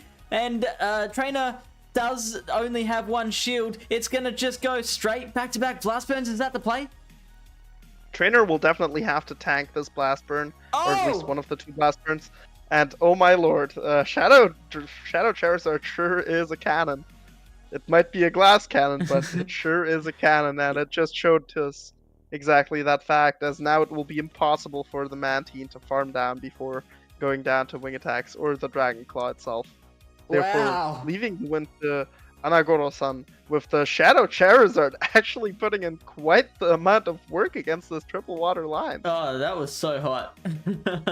It was perfect positioning. Yeah, quite literally, the Mantine did not enjoy that heat fish. No, not at all. It was. I felt it's it was almost actually... like it was a fish on a heater, or a heater on a fish. I felt it was actually a bit of a misplay to throw that Dragon Claw at the end, though, because at that stage, you were just going for the wing attack farm downs. Like, they had the shield, you weren't going to get to another move, so I thought that they should have thrown the wing attacks. That did get the job done, though, so that's okay. So we see that Slowbro versus Milotic matchup once again. Now it's Milotic's, or Trainer's, turn to catch a move, and this Surf is going to land harmlessly on this Seal. Yeah, the Seal doesn't really care about it. However, we see a Quagsire coming into the Seal. The Seal did not get a sneak in due to the swap, so the Stone Edge will be reached before the first Icy Wind. And this does a hefty amount to a Dugong. Dugong don't care, though. Dugong just do what Dugong does. Now, and fair enough, because Mudshot's not going to be enough. Range? Say it again. Being in mud bomb range, is that what Dugong does? I guess so. That's what it's gonna have to be moving into the rest of the battle. The Dugong is going to valiantly try and get up to another move, but the Quagsire is all over it. Anagura-san knew exactly where the energy bar of the Dugong was and is throwing that mud bomb just before it can get to another move.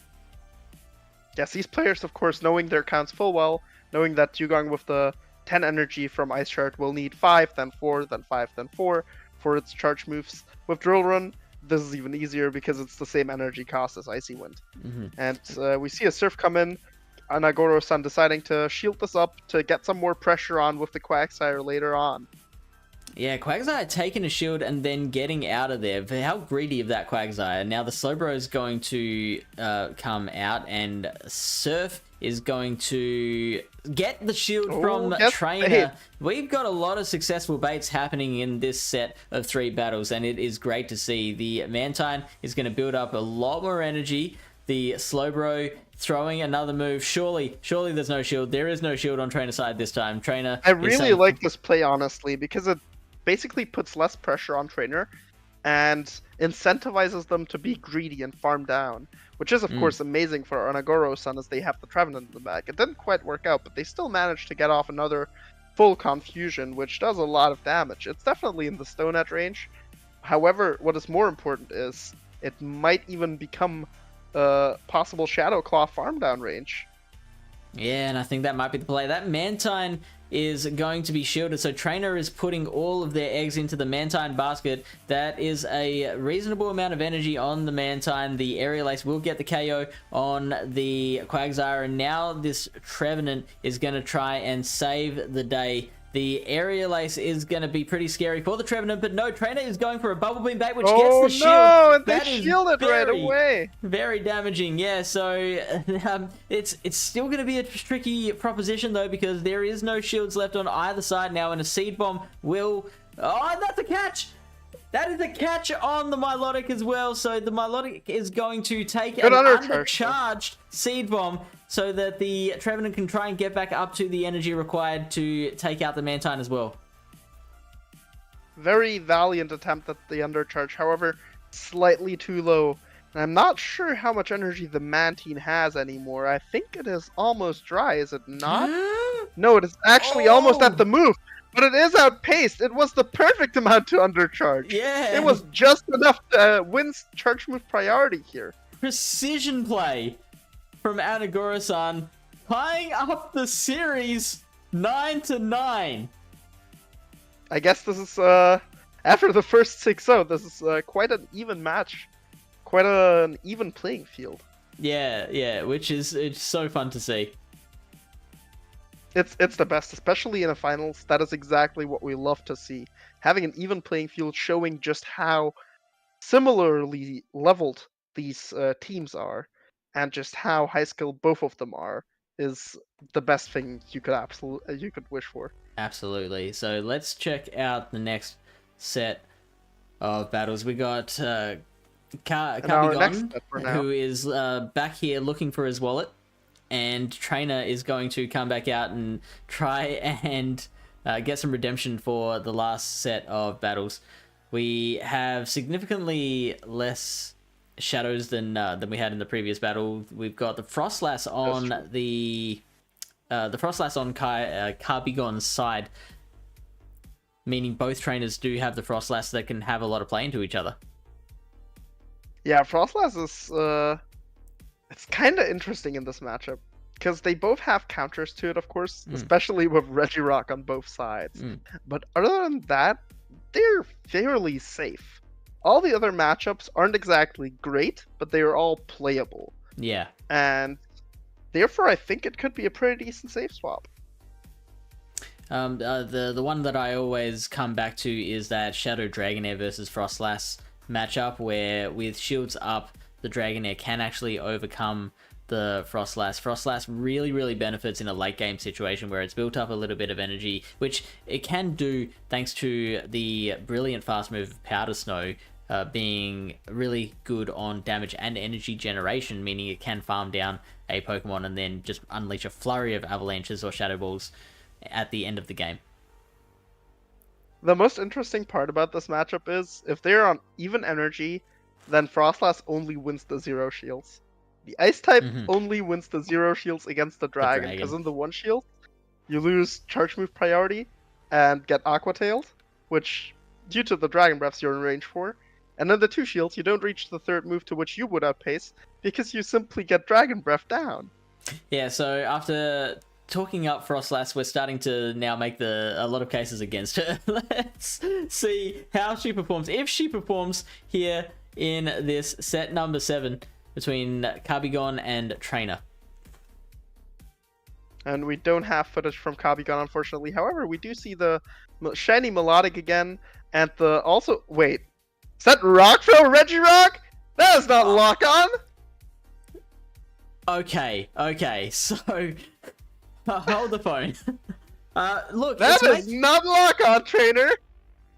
I had no idea it does that more damage than the Dragon Tail! Yeah, that's craziness. So I knew I had Rock Smash, or is that Registeel? Do the others have Rock Smash? I think they all have Rock Smash, and then they have Ice Breath, or whatever it's called in English. Well, Rock Throw and Metal Claw. And Metal Claw, okay. So, I mean, looking at Carbigon's team, it's making sense. Charizard's gonna hate it. Dugong's not gonna like some rocks. Frostlass is gonna hate it as well. And Poliwrath, well, it's losing anyway, so why not make that It's the other way around. Carbigon is the one with the Rock Throw one. Yes. Which is also fair, because Mantine isn't gonna enjoy them much. Well. Yeah. And neither does Dugong, really. And obviously neither does Frostlass. Alright, so the Gallade is now in against this Dugong. Now, the Leaf Blades are going to be really nice damage against the Dugong. However, this isn't the Shadow version like we've seen in previous battles, so it's not going to be as much as what we might hope. Maybe a Shadow might have forced the shield there. It is shiny. Unfortunately, they don't... Yeah, the shiny attack bonus is myth. I hate to break it to you, Cecilia, but... yeah, Santa Claus isn't real as well.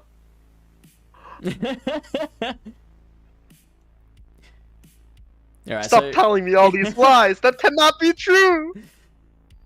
Dugong is now sitting there on its own, waiting for a friend. Milotic is going to come out and try and farm it down, but no, out comes that. Oh my god, there's the Rock for Reggie again. And now let's see what happens in this matchup. So we've got the traditional Regirock coming out with that moveset that we all come to know and love of Lock On, Stone Edge, and Focus Blast. One Stone Edge will be enough, and even though this Dugong is going to come out and throw whatever it can at the Regirock, it's not going to be enough.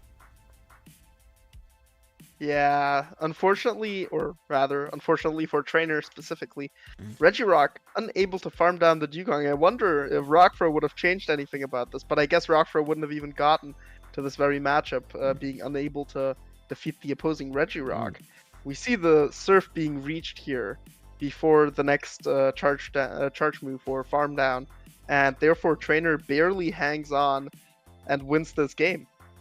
That was actually a little closer than what I thought it would be. I was thinking, like, you know, the Milotic had the Surf ready, but no, it was still one away from the Surf, and the Ice Shards ended up, you know, almost KOing that Milotic before it could get to that Surf. So that was actually pretty scary in the end. A bit of a sweat. Having a snipe attempt made it very close. Yeah, absolutely. The Rock Throws put quite the pressure on the Melodic as well. Whoops, I changed the wrong score. Let me fix that up. The wrong side. No. That is an impeccable lead for Trainer here. Melodic into a Shadow Dragonair. We all know hitting for super effective Dragon fast moves is better than hitting for not super effective Dragon fast moves. However, Carbigon, first of all, reaches the charge move faster, and second of all, has the neutral body slam rather than having to throw resisted surfs. Yeah, but I mean, here's why Milotic is such a nice little sleeper pick, because like, it's one of those Pokemon that I would be almost happy to go down a shield early in the game in order to build up the extra energy, because that energy will enable me to flip the matchup back in my favor. The mirror match!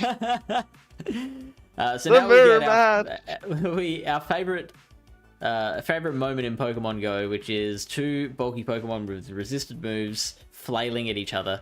They're both At least the charge moves are neutral. At least the charge moves are neutral, but it looks like during the fast Oh, moves... they're the super effective rock throws coming in clutch! Comes the Regirock, and it's gonna do what it came here to do. We did see that the Regirock with the more traditional moveset does have the advantage over this brand new crazy Regirock, but the Regirock with the rock throw does have its uses. The Dugong is not going to get to another drill run before this Regirock gets to a Stone Edge that takes it out, and now we've got a choice between the Milotic and Trainer's own Regirock to come out. Yeah, our good friend the lock-on Reggie is not going to come out. We first are going to throw a Surf to either get a shield or KO the Regirock, or put it very low at the very least, and save the Regirock for later, as besides Poliwrath, there is only targets for it. There's nothing that would like to see a Regirock in the back. And we've already seen that it was plays into Dugong. Trainer's favor, I think, because that was starting to get a bit dicey there with the Regirock having so much energy on, the Regirock on Carbigon's side. So this Dugong is going to now throw another drill run, which will take the Regirock very, very low, but the shield does come up, and it's going to give it the opportunity to build up more energy, which it can throw against this Dugong. It has been double debuffed, going for the Focus Blast. I love this move because it does more damage than just a single Stone Edge. Even though the Stone Edge has a higher damage per energy count, it wouldn't have been enough after the debuffs to get the job done. But now the Regirock on Carbigon's side is going to come back out, and even though it has the lower energy move of Rock Throw, it does have that. Look at that Surf coming out and finishing the job. It did have the banked Surf, unlike the last battle. It's going to finish off this Regirock before it can get the last Rock Throw in. Yeah, somehow I'm still not too convinced of Rock Throw. It just doesn't generate energy enough. And with that, I mean it generates energy exactly half as fast as Lock-On does. Generates the same amount, but it's twice the duration. Yeah. And while you do have a lot more fast move pressure, I think you don't really care about fast move pressure when you can have 11 turn Stone Edge. Yeah, I think you're right. I love the creativity though. I always like people who go outside. It is nice to see. Yeah. So Gallade actually likes this matchup against Frostlass with shields up at the start of the game, but Trainer doesn't like it as much as Gallade does. So he's going to switch out into the Milotic, which is a really nice counter to the Frostlass, again with shields up. So Trainer opting for a lot of fast move pressure with those two picks, and then something with no fast move pressure but a lot of charge move pressure in the Regirock in the back. Yeah, we see the Frostlass no shielding the Surf, which is quite good for Trainer, as we can now just farm it down easily. And oh my god, I'm pretty sure we can reach a Hyper Beam before we get farmed down. Oh, Can no! we? No, we cannot. Not quite. The Ice Shards did a little bit too much damage. Yeah, and so we will have to throw a Surf, which is going to be unshielded. And well done, Carbigon, being fully aware of the energy count on Trainer's side. Knew that they were just short of the Hyper Beam, but that was so close. That was incredibly close. I think we were only 2 Dragon Tails away.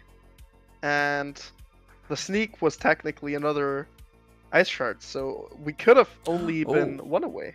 Close combat. If this goes unshielded, this will definitely take out the Dugong, I think. So would a Leaf Blade though, which is really, really interesting. And so I'm going to go out on a limb and guess here, Ilya, that Trainer's intention there was to not allow the Dugong to get as much farm off, which ended up being a moot point anyway, because the Dugong just throws the move to just get that Gallade off the field. And now the Regirock is going to have to do a lot of work on its own. It's going to have to deal with maybe some debuffs, or the Drill Run might be coming out. We do get the shield, and it is an Icy Wind as well. So that is the much lower damage move, but it does allow the attack on the Regirock to be dropped, meaning the Stone Edge might not do as much damage. I'm quite curious why they didn't throw the Stone Edge before the Icy Wind, as that is the beauty of Stone Edge, outpacing by exactly 1 turn. Yeah, that's a really good point. We'll see how that affects the rest of the battle as it plays out. This Stone Edge is going to come through. It does still take the Dragonair into the yellow, so that Icy Wind unnecessary in the end because it's still going to take the exact same amount of Stone Edges. The Dragonair is now going to throw an Aqua Tail, and that is going to take a lot out of that Regirock. I think the Regirock Trainer knowing that he won't get outpaced, and it didn't matter anymore. He knows, of course, just as we do, Stone Edge takes 11 turns, and we were not on a Stone Edge already, which means if we even were one single lock on away, and we throw the Stone Edge once we get there, that just means they get a sneak in Dragon Breath, and then they win CMP on the next one. Yeah, for sure. So even if we did have the Stone Edge ready, that would still be the case. We would have to be over a Stone Edge in order to even have any win condition left, and Trainer knew that, so they decided to not shield the Aqua Tail there. Yeah, so look, I don't know about you, but the heat of those battles was absolutely getting to me by the end, to the point that I was just stumbling over my words. I was unable to think about what was going on in front of me. So I think it's time that I take a little break, and I'm going to force that break on you as well, and I'm going to hand it on back over to Alpha Phoebe and Hurricane Kaz, who are going to take on the next set of battles.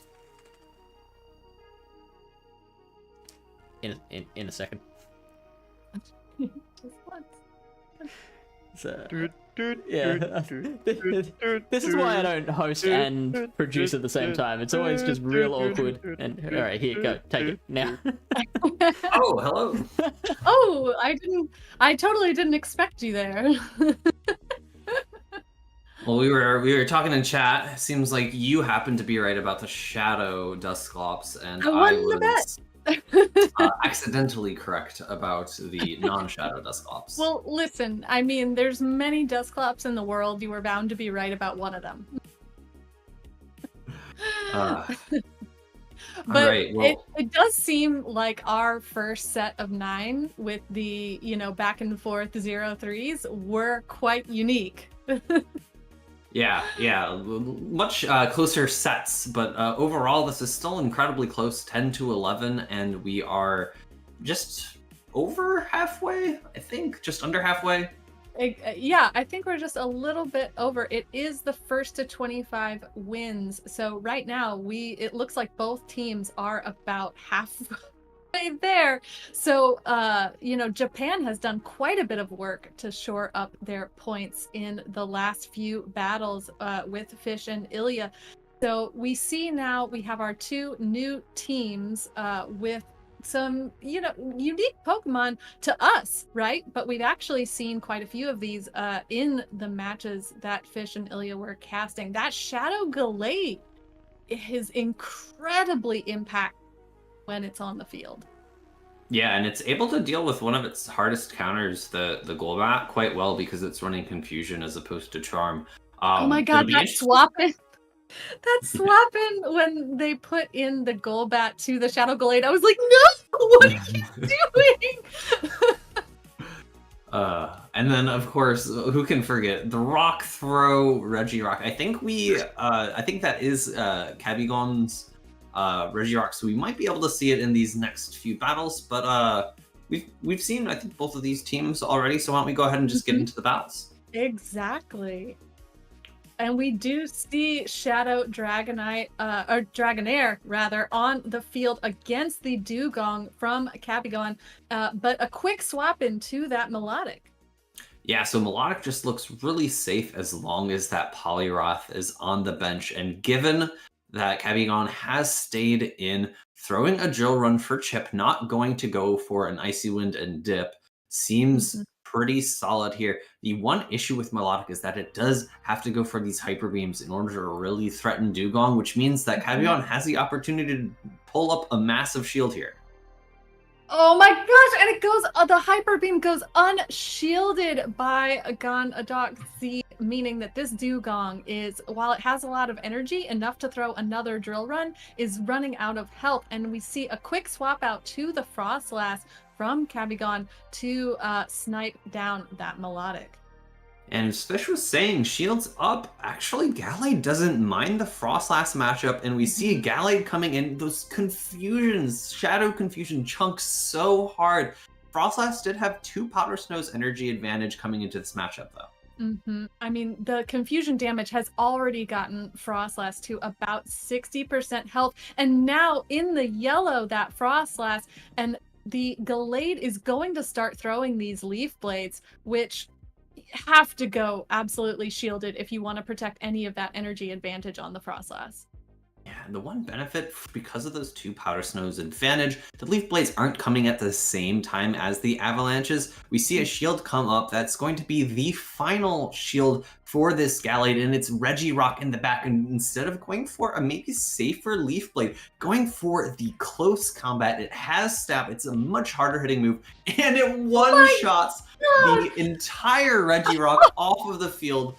Shadow Dragonair coming back in order to clean up afterwards. An incredible play by Gondok-Z, knowing that close combat would absolutely do that amount of damage and get the Regirock completely off the field, counting on the shield. The last shield coming into play there, but unfortunately, just Cabigon losing that Regirock so quickly. Yeah, and I think the no shield makes a lot of sense. No shielding the Leaf Blade's a really great win condition. And we go into this next match. This is game number 2 of this best of 3, and well, we'll be here for a hot second. The other caster pair was talking about how much they love this matchup and how they just love to talk all about the intricacies of a Dugong mirror, but I think it's our turn for that. Yeah, exactly. With access to Drill Run, this isn't as painful of a mirror as, let's say, an Umbreon matchup, but both trainers able to do significant chunks of neutral damage here, as they are both throwing the Drill Run as opposed to going for the debuff with Icy Wind. It's interesting that they are both staying in this matchup for so long. I'm really surprised. We do only have one camera here, but I'm kind of surprised we haven't seen a swap into that Melodic from Gondok-Z. Yeah, it seems like if I had to guess, both are running a very polarizing backline, and they don't want to give up switch advantage so easily out of this neutral lead, given the lineup that we see, Gallade versus Milotic. Instead, though, we see a no shield on that final drill run, going to be able to knock out, I believe that was our first CMP tie of the battle. In comes Shadow Dragonair. It's going up against a Melodic. This is not where the Dragonair wants to be. Yeah, exactly. We saw Gondok-Z preserve some of the health on their Dugong there to swap in the Melodic, which is very painful for Cabigon's swap into that Dragonair. And even these Surfs, though resisted, have to be shielded by the Dragon, and unfortunately still ends up going down just to the fast attack of Dragon Tail. Yeah, a bit unfortunate there. Not able to reach a final body slam. A bit of a wasted shield. Would have maybe preferred to have that shield for this Frostlass here. The Frostlass has a big job being asked of it right now. Powder Snow down this Melodic all the way, or throw an Avalanche and use up all your energy. The Avalanche comes through and it is no shielded. Yeah, no shields left on Cabigon's side to protect this Frostlass. So the first Leaf Blade being thrown immediately by Gondok-Z to get her off the field. Yeah, and this Gallade still has a shield, so there's no point in the Frostlass throwing the charge attack. A really solid protect the Gallade play. A bit of a guy versus girl in the back end there. Gallade versus Frostlass. Yeah, and unfortunately that Shadow Gallade with confusion is just so dominant in its matchups. I mean, it goes unresisted by all of the Pokemon on Cabigon's side. So protecting that Gallade, I think, has been Gondok's strategy and will continue to be for this last match as well. Yeah, and we're going to see, again, a matchup between the Gallade and the Frostlass. The Frostlass is now finally on even energy. The one tricky thing here is because you pace to the Avalanches in 6 Powder Snows and the Gallade paces to these Leaf Blades in 3 Confusions, you don't want to let the Gallade sneak a free Confusion, and we see an immediate swap out after the Leaf Blade into the Dugong. Yeah, and Dugong will be able to comfortably take either of the moves from Frostlass, but we do see the first shield come up from Gandok Z to protect the little bit of energy advantage they have on this Dugong, and immediately met with the rock throw Regirock there, the unconventional Reggie from Cabigon's side. And there's actually a lot of targets for this fast attack pressure. However, it looks like we're going to see a second drill run come out before that first Stone Edge. As Ilya was saying, it just charges to the charge attacks too slowly. We're going to see that the Regiarch really was unable to put out any charge attack pressure, and it was just able to whittle down this Dugong to about a little more than a third of its health. Mm-hmm. And I mean, the unconventional Reggie has, like you were saying, it's just a trade-off, right? For the fast attack pressure over the charge move pressure. And sometimes getting the Dugong, such a tanky Pokemon, down in health is far more valuable than being able to put on that shield pressure as some other Pokemon might do. So Dugong now has, again, an energy advantage against this Frostlass and will throw the Drill Run, getting the last shield from Cabigon. It's a bit interesting that Gandox was not willing to save that shield for the Gallade later, as we had seen in games number 1 and 2. The Shadow Ball comes through. Frostlass is so low. If the Gallade comes in, will it be able to reach another Avalanche? It's going to be really close. Ooh, it's going to be so close, and preserving that energy, not wanting to get farmed down, Cabigon swaps out the Frostlass for the Dragonair, which is now met once again by one of its strongest nemesis here on the field, the Melodic with Dragontail. You can just see how impactful Dragontail is on a non-dragon type. It's able to just completely farm down the Dragonair, come out with a Surf for the Frostlass, and that is going to be game number 3 going to Gandox. It's going to be a 14-10 lead. Really solid plays. And correct me if I'm wrong, that was another 3-0 for us as casters. Apparently, it's not just this entire set that's cursed. It's just us. Just us on this. When we're on the stream, there are only 3-0s. No in between. All right. Well, that is going to be it between these two battlers. Let's go ahead and see if we can get our next two teams up on stream. I like the idea behind the Regirock, and I just don't think it had quite the play against Gandok's team, because he was able to really pivot around not using the squishy flyers of Golbat. And, well, I can't say squishy flyers and then also mention Mantine in the same sentence. That's just like completely incompatible. Yeah. But I'm very happy. We get to go into a next set where that Rayquaza is. Oh my god. Keeping my fingers crossed that it makes an appearance this time around. I hope so, because it's just incredible to see on a Great League field, right? It's one of the rarest things you could possibly see during a Great League match. And we do have Gandok Z coming back with that same team with Shadow Gallade. Unfortunately, Ngoro-san's team does have the Shadow Slowbro, which resists that confusion damage. So maybe that Gallade from Gandok does not have as much play this time around. Yeah, I think we did see this a matchup between Gallade and Slowbro before, and it all really comes down to the energy, because Leaf Blade really threatens Slowbro. But let's go ahead and see if these two battlers are willing to bring those Shadow Confusion users here. Fingers crossed for Rayquaza somewhere. Yes, that too.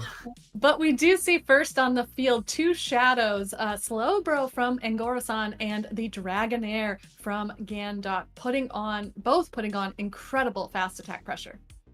Yeah, so the Dragonair is going to go for this Body Slam. It's going to come out before any charge attack can come out from the Slowbro, and a Surf is reached. I like this charge attack choice because Psychic really is not necessary at this point. Although it's resisted, it really threatens the Dragonair's remaining health pool. Exactly. Shadow Dragonair is a very glassy Pokemon, and that Surf does get the first shield from Gandok, but they are able to secure another Body Slam before the Slowbro can Confusion down. in comes the Shadow Charizard, and it's going to get a complete wing attack down. Ooh. This Charizard is loaded. However, there are 2 water types in the back. Yeah, Charizard with energy is often pretty dangerous, but it does not want to see any of this backline from Gandok Z. So we do see a quick swap out to the Mantine, that tanky water flyer, against this Quagsire. This is a very interesting matchup, Phoebe. Yeah, I actually really love that the Quagsire was counter swapped with the Mantine here, because the Mantine's able to throw out those bubble beams. It's able to really comfortably no shield the first Stone Edge. I actually wouldn't mind another bubble beam here and then just completely no shielding the Mantine throughout this matchup, so that the Melodic has a chance to just fast attack pressure down, maybe come out with 2 Surfs and really threaten that Charizard in the back end. But we see this Quagsire from Anagoro-san completely overloading on energy, knowing that that debuff can hurt its potential later, and wanting to stack as much of that energy as possible and save it so that this quick swap to Charizard can land the first Dragon Claw onto this Melodic. Yeah, and that's where the secondary Bubble Beam might have been handy. The second Stone Edge might not have been enough to knock out the Mantine there.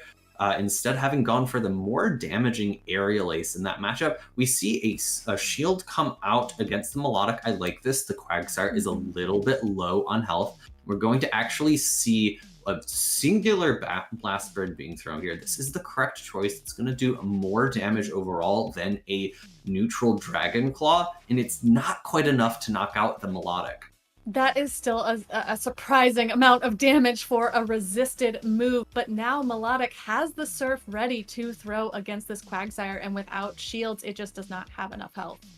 I am a little bit surprised. I don't know the exact attack values of Melodic as well as Quagsire, but they are both incredibly tanky Pokemon, and it does look like that is an IV-dependent charge attack priority between the two. The standard Melodic has 113 attack, as the standard Quagsire has 111, so they're within 2 attack points, so that is incredibly close. Definitely an IV dependent matchup there.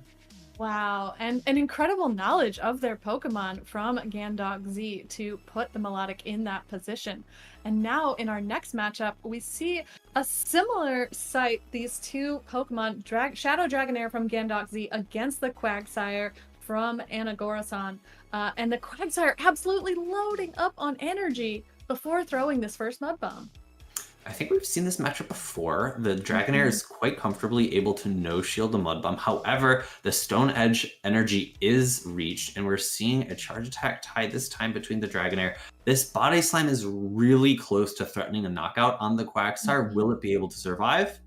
No, just not quite able to stay on the field. And so Slowbro comes in with shield advantage to start confusioning down the Shadow Dragonair. Yeah, the Shadow v Shadow matchup, it means that this Dragonair is not going to be able to take that many confusions before getting knocked out. However, it was actually able to reach another Body Slam, take it and leave and catch this Surf onto the Mantine. You might be thinking, Phoebe, that is resisted either place, but that Dragonair is so low on health, able to survive and keep that health for a later point in time where you're not threatened by a charge attack is going to be really impactful. A great play by Anagoro-san. Exactly. And this Slowbro, even though it is running low on health, able to do quite a bit of damage to that Mantine before leaving the field. And now Charizard comes in, will have to shield these moves, but actually knowing that the Bubble Beam is coming out, can survive that very low damage attack from the Mantine. Yeah, there's not too many charge attacks that you want to no-shield on your Shadow Charizard. That was a bit interesting. It looked like it was a failed CMP. I think the Charizard should have won that. And yeah, it looks like the charge attack priority did not actually go through. However, it wouldn't have affected the outcome of the game because there was still a shield on the Mantine's side. Both Pokemon still having a shield. The Charizard needed to reach 2 Dragon Claws in order to threaten a KO. So I think this game is likely going to stand given the shields were still up on both sides there. Yeah, exactly. The And that is correct, confirmed by production. It wouldn't have changed the outcome of the matchup, so the score still stands. Right before going into our last matchup with these two battlers, the Shadow Dragonair coming out again in the lead for Gandok Z, but this time met with the Primate from Anagoro-san. As I think it's our first time seeing Primate on the field, going for a shielded Night Slash. I think the Dragonair might have been able to comfortably no shield there. However, it would have been threatened by a shield and farm down by the Primate. And I like the shield coming up in that case. Actually throwing a body slam, not trying for the farm down, it might have been a little too close for comfort. Yeah, and because now this Dragonair is going to be met with the Slowbro, whose confusions are stacking up quickly, but does have the body slam ready and will get the first shield from Anagoro-san. And this is looking like a very similar backlines here, except no Charizard on the side of Anagoro-san. It's going to be their basically their bulkiest Pokemon on both ends, and the confusion is really going to show how great it is in these matchups. And we're actually seeing a drill run being thrown before Slowbro is able to get off its first Psychic. And I like this because it's really forcing the confusion user to use bad timing, because the Gandok's interrupted the cycle that Anagoro-san was trying to set up, instead being forced to only throw one confusion and then throw a charge attack. Instead now is actually still able to make it to another Psychic. Really close timing on that health. Yeah, I mean, the timing is really hard to parse on those like 5-turn moves like confusion, but Anagoro-san doing their best to manage their energy well in that matchup and actually preserving the Slowbro with just a few HP left and before swapping to the Quagsire and being met with the Mantine. And that's going to be really impactful because of the Bubble Beam option for Gandox. It's going to be able, he's going to be able to later on be able to reset the attack stat of the Quagsire, because the Bubble Beam is continually dropping it over and over. We're going to see a shield actually come up at this point. I don't think Aerial Ace or Bubble Beam would have really threatened the Quagsire at this point. Instead, going for another Stone Edge. Because this is double debuffed, I believe the Mantine should be able to survive, but it's not going to be holding on for too much longer. Yeah, it does have the energy to throw the Aerial Ace, though. This isn't going to do nearly enough damage to knock out the Quagsire. But throwing up that shield early does preserve the health on this slightly bulky Pokemon that Anagoro-san has in the back. Oh, and we see a loss of footage from Gandok Z. This last Mud Bomb coming out is enough to get the Mantine off the field. Yeah, and I think that is going to be Anagoro-san securing I believe if my math is correct, 1-2 in this matchup. And really just ruining our opportunities here to only see three O's in our casting sets. I guess it had to happen sometime. Like we said, it was a true rarity while it lasted. But here we are with our first 2-1 on the stream. Still keeping the score very close, though, between Japan and Mato Grosso. Mato Grosso with 16 and Japan now with 11. So there's still plenty of chances to catch up with our next set of 3. And I was very happy to see the Primate show up. Getting to those Night Slashes a little bit quicker than those Ice Punches, although it's neutral versus super effective against the Dragonair. You just see how much damage an attack-weighted the counter user can do against a slightly flimsy Dragon type. Exactly. So we do have 2 new players here on the field, and we do see some of the same Pokemon that we've been seeing in slightly different order. I like the Golbat over on Faye Martoni's side. It doesn't have a confusion user to threaten it as much as we've seen in previous matchups. So I do think it has the opportunity for some good neutral play, unless that's another rock throw Reggie over there. Yeah, we'll have to see if the 2 Japanese players decided to talk about the moveset choices. The one curious thing that I've seen on a couple of teams so far is the usage of Trevenant, and honestly, it doesn't seem that great against so many of these teams. The typical water types that we see are going to be also sub-ice typing, like Dugong and Walrein here. And then it's going to really struggle against things like the flying types like Golbat and Charizard. And then it's just going to get outbulked by some of the more neutral picks like Melodic. And I think Regirock is going to be a bit closer because the lock-on just doesn't provide any fast attack damage. But that matchup's maybe going to be a little bit dependent on energy. And also, you can't forget, maybe they have Rock Throw. Exactly. Yeah, Trevenant is a really interesting pick because I think it's more just there for the bench pressure against water types like Poliwrath and Melodic that don't have the same coverage for the Trevenant. It's almost there to say like, hey, I do have a grass. I do have a grass type on my team. Don't bring only water types. All right. You know? Well, we're gonna have to go see how the Trevenant pairs up. Of course, it does have to watch out for those ice punches as well. And it looks like it's going to be a Regirock, and it is going to be a lock-on Regirock, even though it was very strange. The lock-on animation wasn't showing up for a bit there. Exactly, a little bit of lag, but we do see the first Stone Edge being thrown quite quickly because of lock-on allowing it to get to that move that much faster. And the non-Shadow Dragonair actually is an interesting choice, having a little bit more bulk and swapping out with energy so that this Melodic can get the opposing Shadow Dragonair quite low. Yeah, and it looks like maybe a bit of an ABB line run by, I'm going to call them Kanton. I'm going to choose to not pronounce all the N's and the O's in their name. Trying to pull out the Melodic to maybe shore up a Shadow Charizard sweep in the end game. In comes the Regirock again. It's going to have to be careful about these Surfs, though. Yeah, it will be able to take the first one, as we see no shield on the side of Kanton, but has a little bit of health left. It will be able to just barely make it to the Stone Edge, but no, the Melodic able to get to that Surf on the charged attack priority and throw getting the last shield. Yeah, so the question now becomes is, does Martoni decide to shield up this and preserve some fast attack damage? It looks like they do. Charizard comes in. It's going to be able to pace to a Dragon Claw before another Surf comes out, but it actually looks like maybe going for an entire wing attack down here. Yeah, I think that would be the smart play from Kanton to get the... Oh, what? Oh, the quick swap into the Dragonair was hidden by the Charizard wing animation. And the Dragonair had that energy from earlier, able to throw the Aqua Tail, getting that Charizard off the field, and then throwing one quick Dragon Breath to get the Regirock off the field.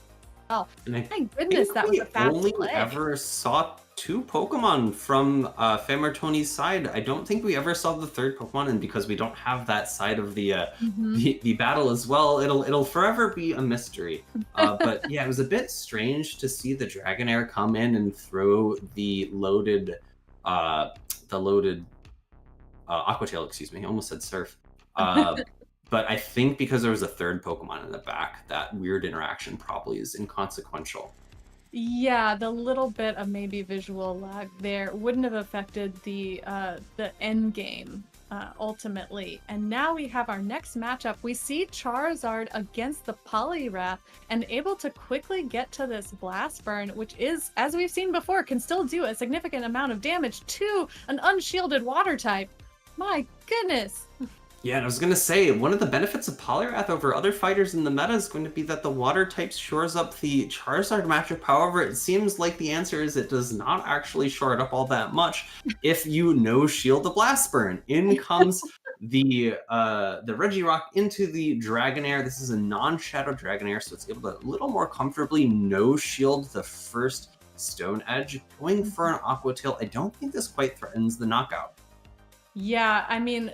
With the non-shadow, you get a bit more bulk, but you do lose a bit of that attack pressure. So while you were able to survive that first Stone Edge and get off the Aqua Tail, the Regirock is able to survive and get to the Stone Edge again and get the first shield from Martoni. In comes the Charizard, and one thing I wanted to point out about that Regirock, running Zap Cannon. We've seen, I think now, two different. I think we've seen Earthquake. I don't know if we saw Focus Blast, but Zap Cannon as well. So many options as a secondary charge attack on that Regirock. The Melodic's coming in to answer this Trevenant, and the Trevenant has so much on its back. It has to be able to take out the Melodic. I don't think one Seed Bomb's enough to knock out, and it still has to deal with those Pokemon in the back for Mifet Martoni. Yeah, I believe that Dragonair left with a little bit of health and energy. So this Trevenant does have a lot of work, but I do think that it is in a good position to Shadow Claw down and then potentially get to... Oh, nope, doesn't even need to get to the Seed Bomb. The Dragonair left with not enough health, and so comes back on the field only to be Shadow Clawed down. So we were talking earlier about how Trevenant does not have, you know, as much play, it seems like, on the field against some of these icy and flying types that we've been seeing. But there, it was just like, no, I can finish this. And it's funny, it was after the Charizard had already taken out the other water type that Trevenant probably does the best against of that Poliwrath. So it really just shows that even with the nerf, it's still sticking around. And we're going into game number 3 here. It's a Charizard Mirror. It's going to be a Shadow versus a non-Shadow. I don't think it changes the dimensions of this matchup too much. I think you can both can survive with Dragon Claw, but neither really wants to take a Blast Burn. Exactly, and this first Blast Burn goes unshielded by the non-Shadow Charizard, and once again, the amount of damage there is absolutely devastating, knocking the non-Shadow Charizard off of the field so that Dragonair has to come in and will probably have to shield this first Dragon Claw to preserve a little bit of its energy and maybe potentially Dragon Breath down? Yeah, it actually looks like the Charizard was so close to being able to reach another Dragon Claw. The Dragonair switches out. In comes the Melodic. The Trevenant is here to answer. And we talked about Trevenant. We talked about how Seed Bomb's a little bit less good. It's a little slower to pace to. But now that Trevenant's up to shields, it's actually no shielding a Surf here. I think it's going to be able to get to 2 Seed Bombs quite comfortably.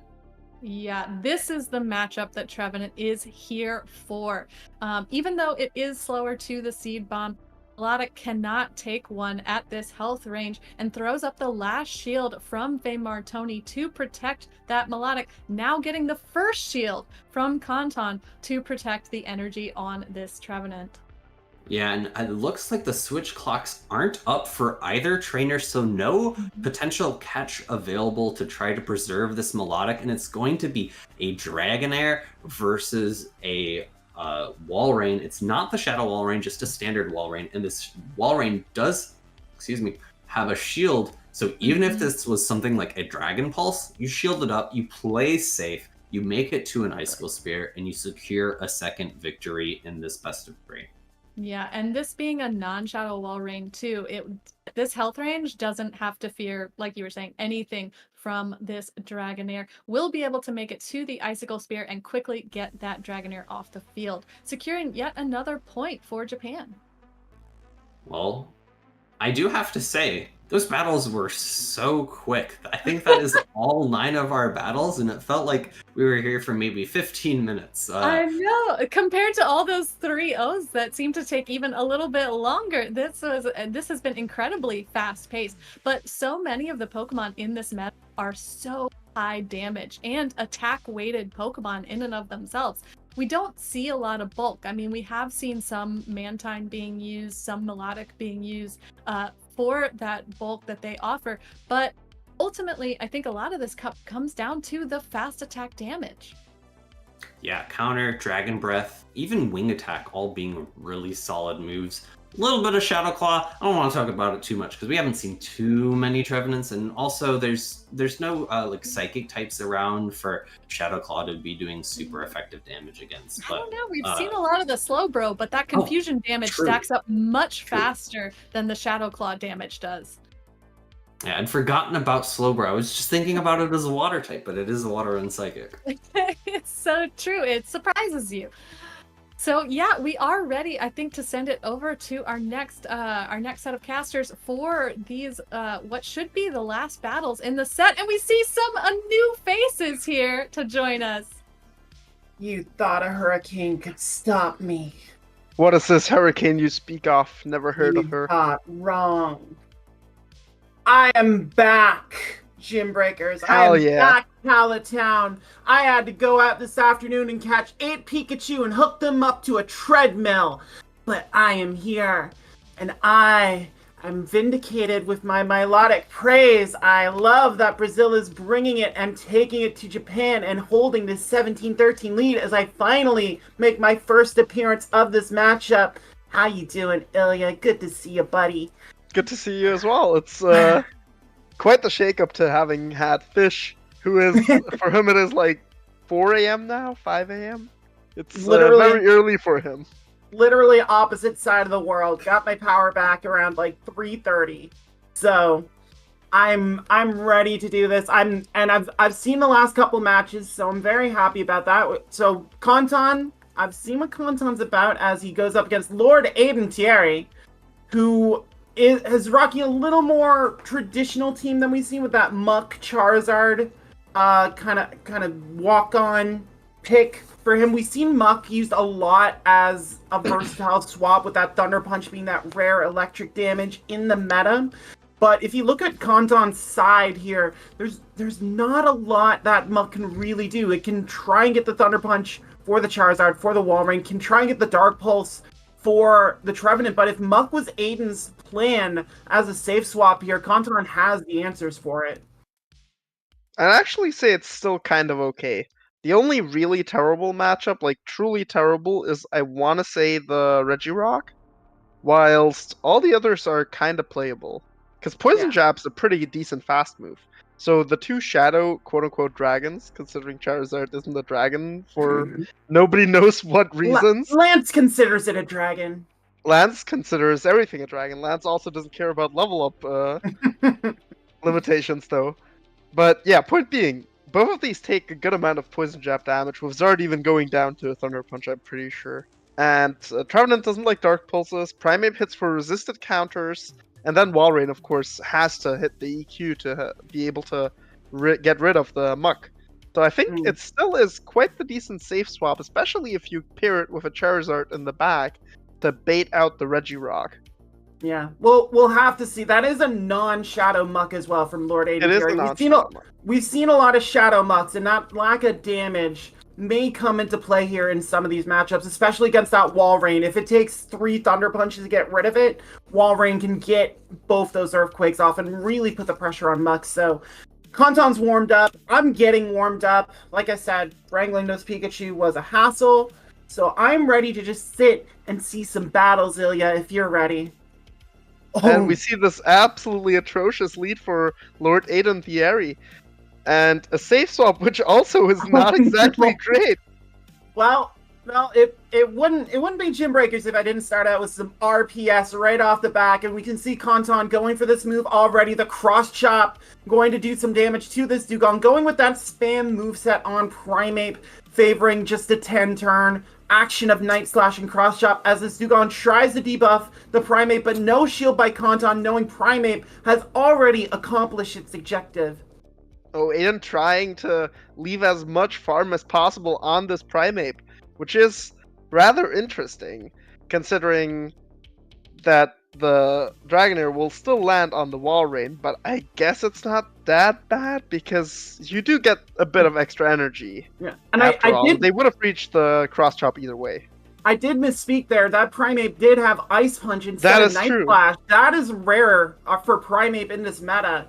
But Walrein back in on Dragonair. The Pagata Corporal does some damage to Walrein, and Aiden quickly goes to that Muck, and this is tough for Kanton. Like you were saying, this Walrein Trevenant core doesn't like Muck nearly as much, and I think Aiden knows it the way this Walrein's staying in, and there's the first shield up for Mato Grosso.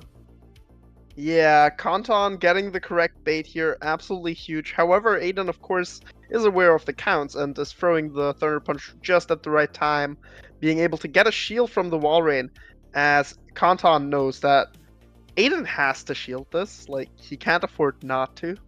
Yeah, and this may set up that Trevenant in the back for Kanton to be able to do the work it needs to do. In it comes, not giving this Muck any more farm. And the Pulso Sombrio is the threat to this Trevenant. Kanton makes the call, though, shields the nuke, and this Trevenant is going to feast, knowing this Mug is so low on health now, getting that extra farm before unloading the Shadow Ball. Aiden Great! attempting to catch, however, the switch timer was not quite up yet. One No. singular turn, I think it was, that it wasn't enough. And now the No. Dragonair is just going to get outpaced and seed bombed to oblivion. Yeah, great timing by Kanton. Just so aware of the presence there, getting as much energy as possible before firing off the Shadow Ball. And the Seed Bomb will take out Dragonair, putting another point on the board for Japan as the captain is going to work here, Ilya. 17-14, it's gonna get quite close. And I wouldn't have it any other way. Like Kanton's results in the next two games, of course, it's almost gonna be even. Yeah, California, Italy was so close yesterday, continuously back and forth. As much as I love Brazil for bringing the Milotic, bringing my heart into this Vanguard Cup, Japan... Oh my lord. Gets to lead Are we watching again. a different game? No, we are watching a different game. We The are. Muck comes in to the Walrein instead of the Dugong, and there's the catch of the Thunder Punch on the Trevenant. Kanton dancing around Aiden, and this is just tough for Mato Grosso here. What can you do getting RPS again? Yeah, whilst adjusting to the correct safe swap, in my opinion at least, they didn't adjust to over-farming in the lead matchup before throwing the charge move, and therefore let a very easy Thunder Punch catch happen, which is quite crucial as now we are in a shield disadvantage, and we bait again, this time successfully though. Yeah. The Soko Tropuara doesn't do much to Trevenant, but it does get the shield out of Kanton, who just wants to make sure this Muck is off the field, remembering what a danger it was to the backline last time, and it will successfully eliminate the Kanto Poison type with that Shadow Ball, and Aiden has got to try and make something happen here, but Dragonair doesn't get much energy off that Trevenant. And the Dugong once again finds itself in quite the precarious situation, paired up with the Primeape. And whilst the Primeape doesn't throw on optimal move timing, we both know it doesn't really matter too much for this matchup.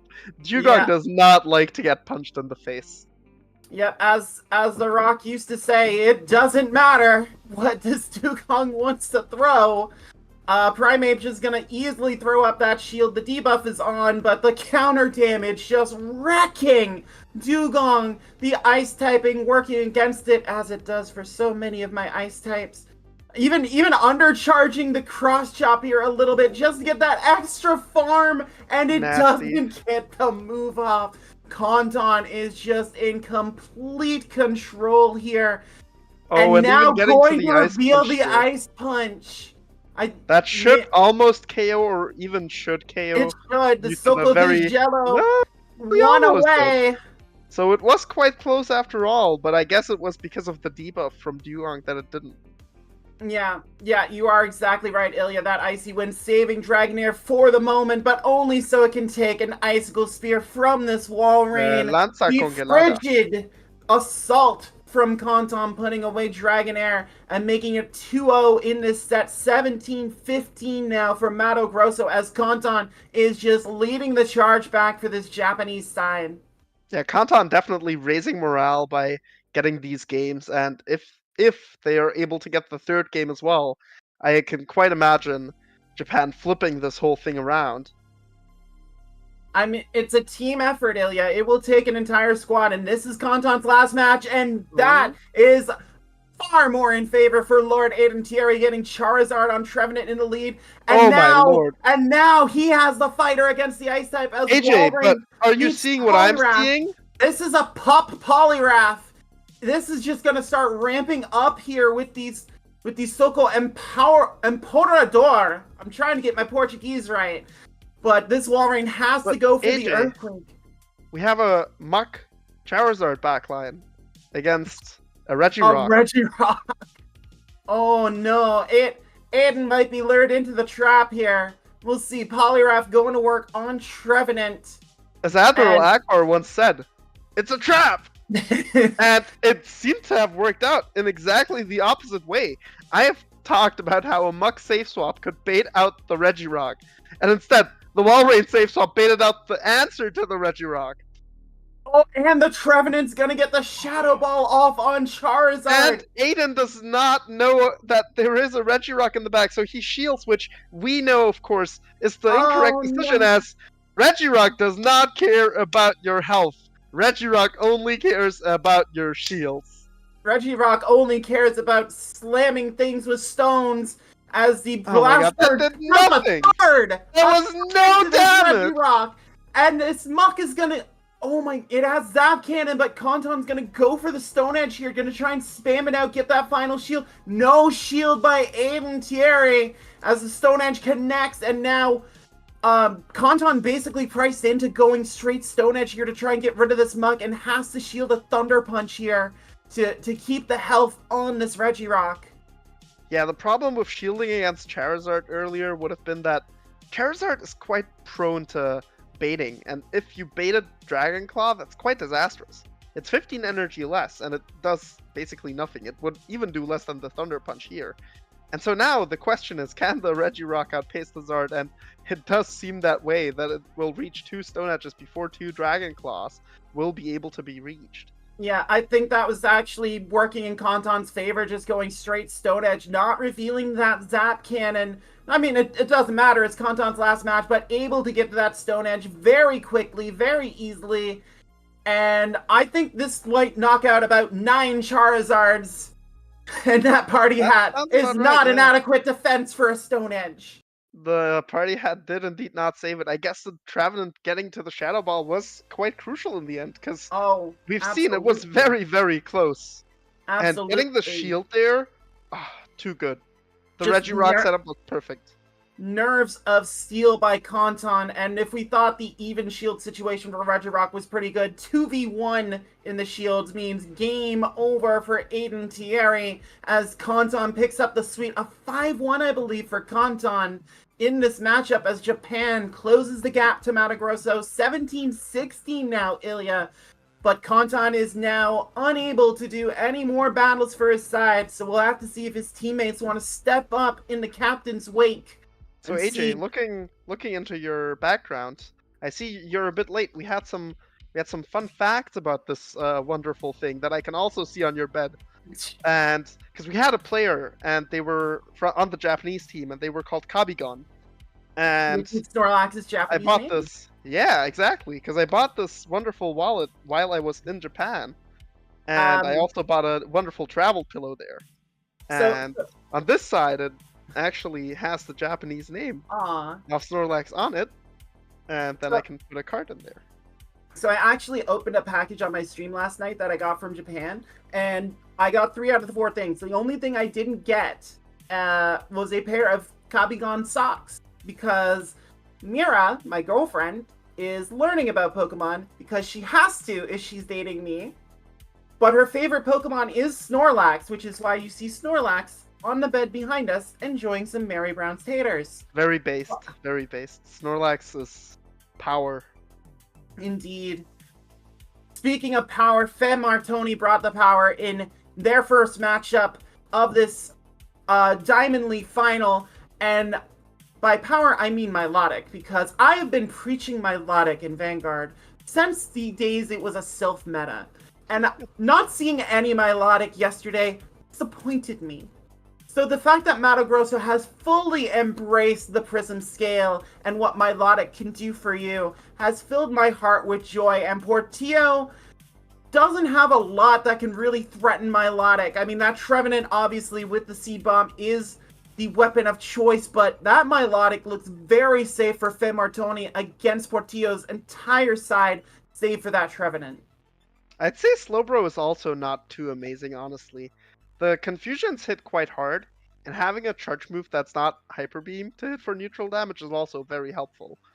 But it's still a playable matchup, at least. It's not incredibly terrible, let's say. Remember, debuffed Psychic, Ilya. It does not hurt Milotic as much as it once did. That is true. That is indeed true. But Martoni loved that Milotic Dragonair combo. We've seen that combo a lot from Mato Grosso. I think we see it again here. Possibly back with the Dugong. I actually really liked that that Dragon Double Water line. I use that a lot. Dragonair, Milotic, Dugong. Just for sheer neutral damage, for sheer bulk in the back with those water types. And with only Trevenant there, a Trevenant that has to shield Surf against Milotic, otherwise it loses. I really like what Fairmartoni has here. I think this is the set that Mato Grosso gets back on track after the show that Kanton put on for Japan. But I'm ready to see if I'm proven wrong. I could be. Again, wrangling Pikachus takes a lot out of the girl. So we see the Dugong into the Charizard lead, which is quite favorable for Portillo, I would personally say. Though, I guess it does depend on whether they shield or no shield a Blast Burn after all. Yeah, and we see Fairmartoni firing at the Blast Burn count. Dugong not shielding until the very end and does shield a Blast Burn. Correct call from Portillo. And a quick swap into the mirror for Fairmartoni to lure out this shiny Slowbro from Portillo. Beautiful shiny Slowbro. Please do not talk down to my baby. It's wonderful. I absolutely love shiny Slowbro. It's a great shiny, especially the shells color on its tail. It's incredible together. And, I was gonna say that the confusion here. That golden shell protecting this Slowbro from the icy damage this Dugong putting out. Going for the Psychic does do a fair chunk to this Dugong, but Fairmartoni deciding to keep the shields probably for that Charizard that absolutely needs them on the lead. No shield here on the second move from Dugong. And it is another Drill Run putting his Slowbro down into the red. But it should be able to confusion down here and does. And big Psychic. Big Psychic gain for this Slowbro just to be able to fire out whatever comes in for Fairmartoni. And the Brazilian has to know it is loaded up here. Charizard is going to get the call and probably just shield whatever it can possibly think this Slowbro will throw at it. Yeah, Charizard always has to shield, so throwing the blind Surf is quite okay. The worst case that can happen is that, they throw in Melodic, because everything else still doesn't like getting Psychic. No, you are not wrong. Psychic does a lot of damage, but there is Melodic. Rocking those Dragon Tails. Portillo has so much energy on this Dugong and is going to use it here, trying to get these row runs off against Milotic. No shield on the first one. Milotic cares not for shields. She does not need them, but a second drill run is going to put this water type at a severe disadvantage if this comes through, Ilya. And we do see the no shield here. So, Dugong would need another drill run. However, what is much more important is that the Surf is absolutely not going to KO here. And we have a Charizard in the back still. A full health Shadow Charizard. Oh, it's a Hyper Beam actually! Surf oh Beam my again. lord! In comes the Hyper Beam to wipe out Dugong, but Shadow Charizard is the third for Portillo, and at that health, Milotic cannot do much as these wing attacks are going to rip through the rest of Fairmartoni's side and tie the matchup up 17-17. And you could see the strategy there for Fairmartoni. Give all shields to Zard, but at that point, with Charizard so low in health, I think you had to give that final shield to Milotic to have a shot. Yeah, let's just say the Hyper Beam, while it was obviously a great play, we love to see Hyper Beams. It was disadvantageous, actually, because it gave the Charizard on the opposing side more energy, which in the end, of course, wasn't needed due to the low HP, but still. Yeah. And we see Primeape into Dragonair. This time it is a Cross-Chop Night Slash variant, which is much better than the Ice Punch variant for Fairmartoni, of course. However, being not only losing charge move priority, but also being outpaced here isn't amazing.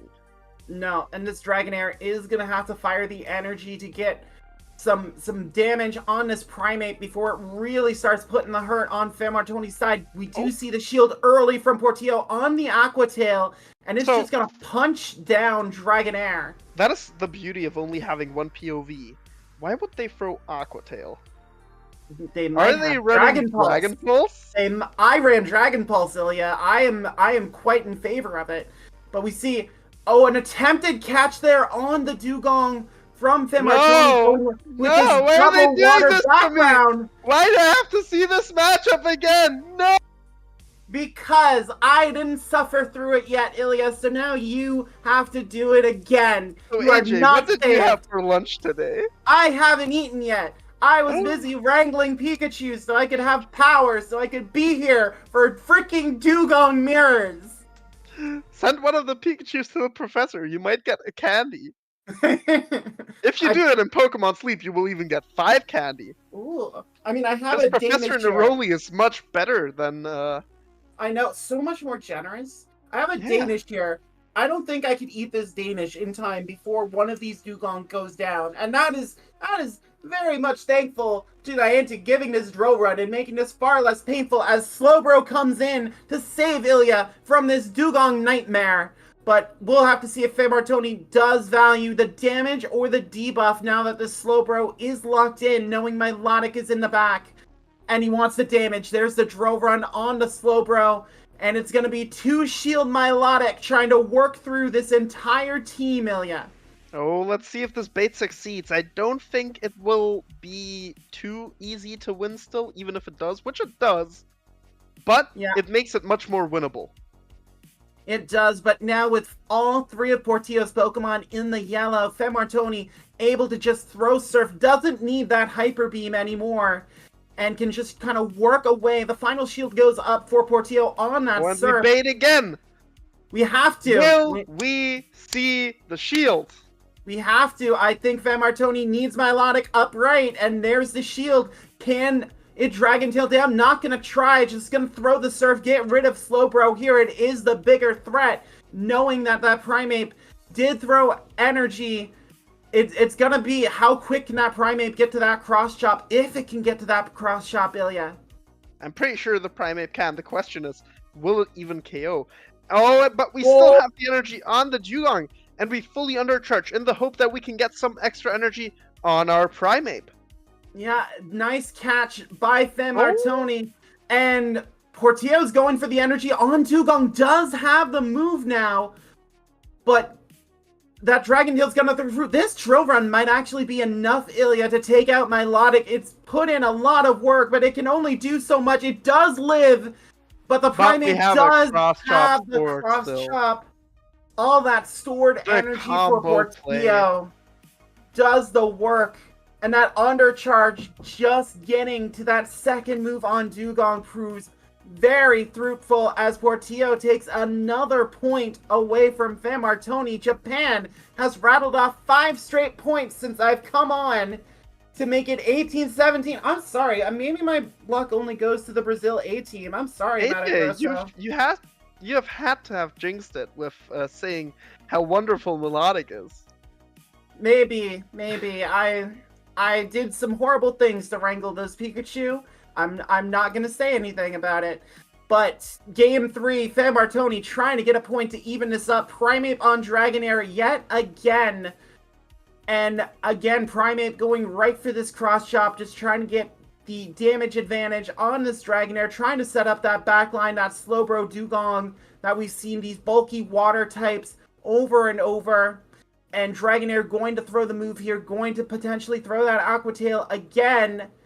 And again, it gets shielded by the Primeape. And we'll see if Martoni wants to preserve the Dragonair this time. Nope, we do see the cross chop come through on this Primeape. Yeah, the cross chop going through, and it does get shielded, because apparently Martoni this time wants to win the switch advantage, and with the energy they gained from this farm down, they might even be able to get the shield back. Well, they're firing the energy at Dugong, and this might just be Body Slam. It might have to be Body Slam. Yeah, it is. Oh, it is Body Slam. Just throwing the Aqua Tails at Primeape just to hide the Body Slam for the Dugong. And in comes Poliwrath, and that's why Martoni wanted alignment. Slowbro is in, met by Milotic. There will be no Dugong mirror this time, Ilya. So you will be spared. Hell yeah. So the problem we have here is still Portillo has a shield advantage, so this isn't too amazing for Martoni to play out still. Yeah, and you can see he's using that shield advantage to build up more energy on his Slowbro, unleashing the Psychic. It is not in... Oh, it is enough to get rid of Milotic. It can't hurt And- you like it used to. Oh, it absolutely can. A And cannon in yellow. This Poliwrath will prove us how much this Psychic can still hurt. Oh, this Poliwrath is in for a rough ride, as the Slowbro did reach the Psychic with that overfarm against the Milotic. And this will hurt all the Poliwrath in the meta, as Slowbro wipes it away. Portillo riding the strength of that shiny Slowbro to a 3-0 over Martoni, back-to-back 3-0s. And I was blinded by my Milotic love in the opener, Ilya. I was happy to see Milotic and just what it could do against Portillo. We really didn't mention what Slowbro did to Martoni's side, which is everything. Everything. All the things. Yeah, just nothing that really put up a fight against Martoni's side. If the Dragonair was on it, maybe, but the Dragonair kept being used in the lead, and it just made it so difficult for the Brazilian to try and fight back against that psychic damage. It was rough. It was rough. It hurt me, but hey, Melodic did not much enjoy getting psychicked and No. confusion throughout all these free games. No. And it showed how Kinda. displeased it was. Kinda hurt me to see it, but that's 6 straight points for Japan. They are up 19-17 now. And if you're Brazil, and now Aiden Thierry's back on the field, he has to go against Portillo. I'm still not seeing a lot of Slowbro answers on the Brazilian side, Ilya. No, neither am I. I'm seeing exactly 0 of them to be exact, especially with the Muck being Cantonian instead of a Yeah. Alolan. I'm Well, pretty not sure allowed. Alolan Not is allowed not to have allowed Alolan. because it is considered Gen 7 or and up, right? Yeah. Also Dark type. So Oh, Dark types are banned. I completely forgot. What an oversight. But yes, that does indeed make stab Dark type attacks absolutely non-existent in this meta, and leaves Correct. you with basically ghost types to hard counter Slowbro, which even then you don't enjoy getting confusion much. no, exactly. It almost became an instance where you would fight Psychic with Psychic. Like I said, it's why I put Swoobat on my team in the late stage, just to have something that could tank confusion, but also with that Aerial Ace buff, be able to outpace the Slowbro. So I was getting Aerial Aces off.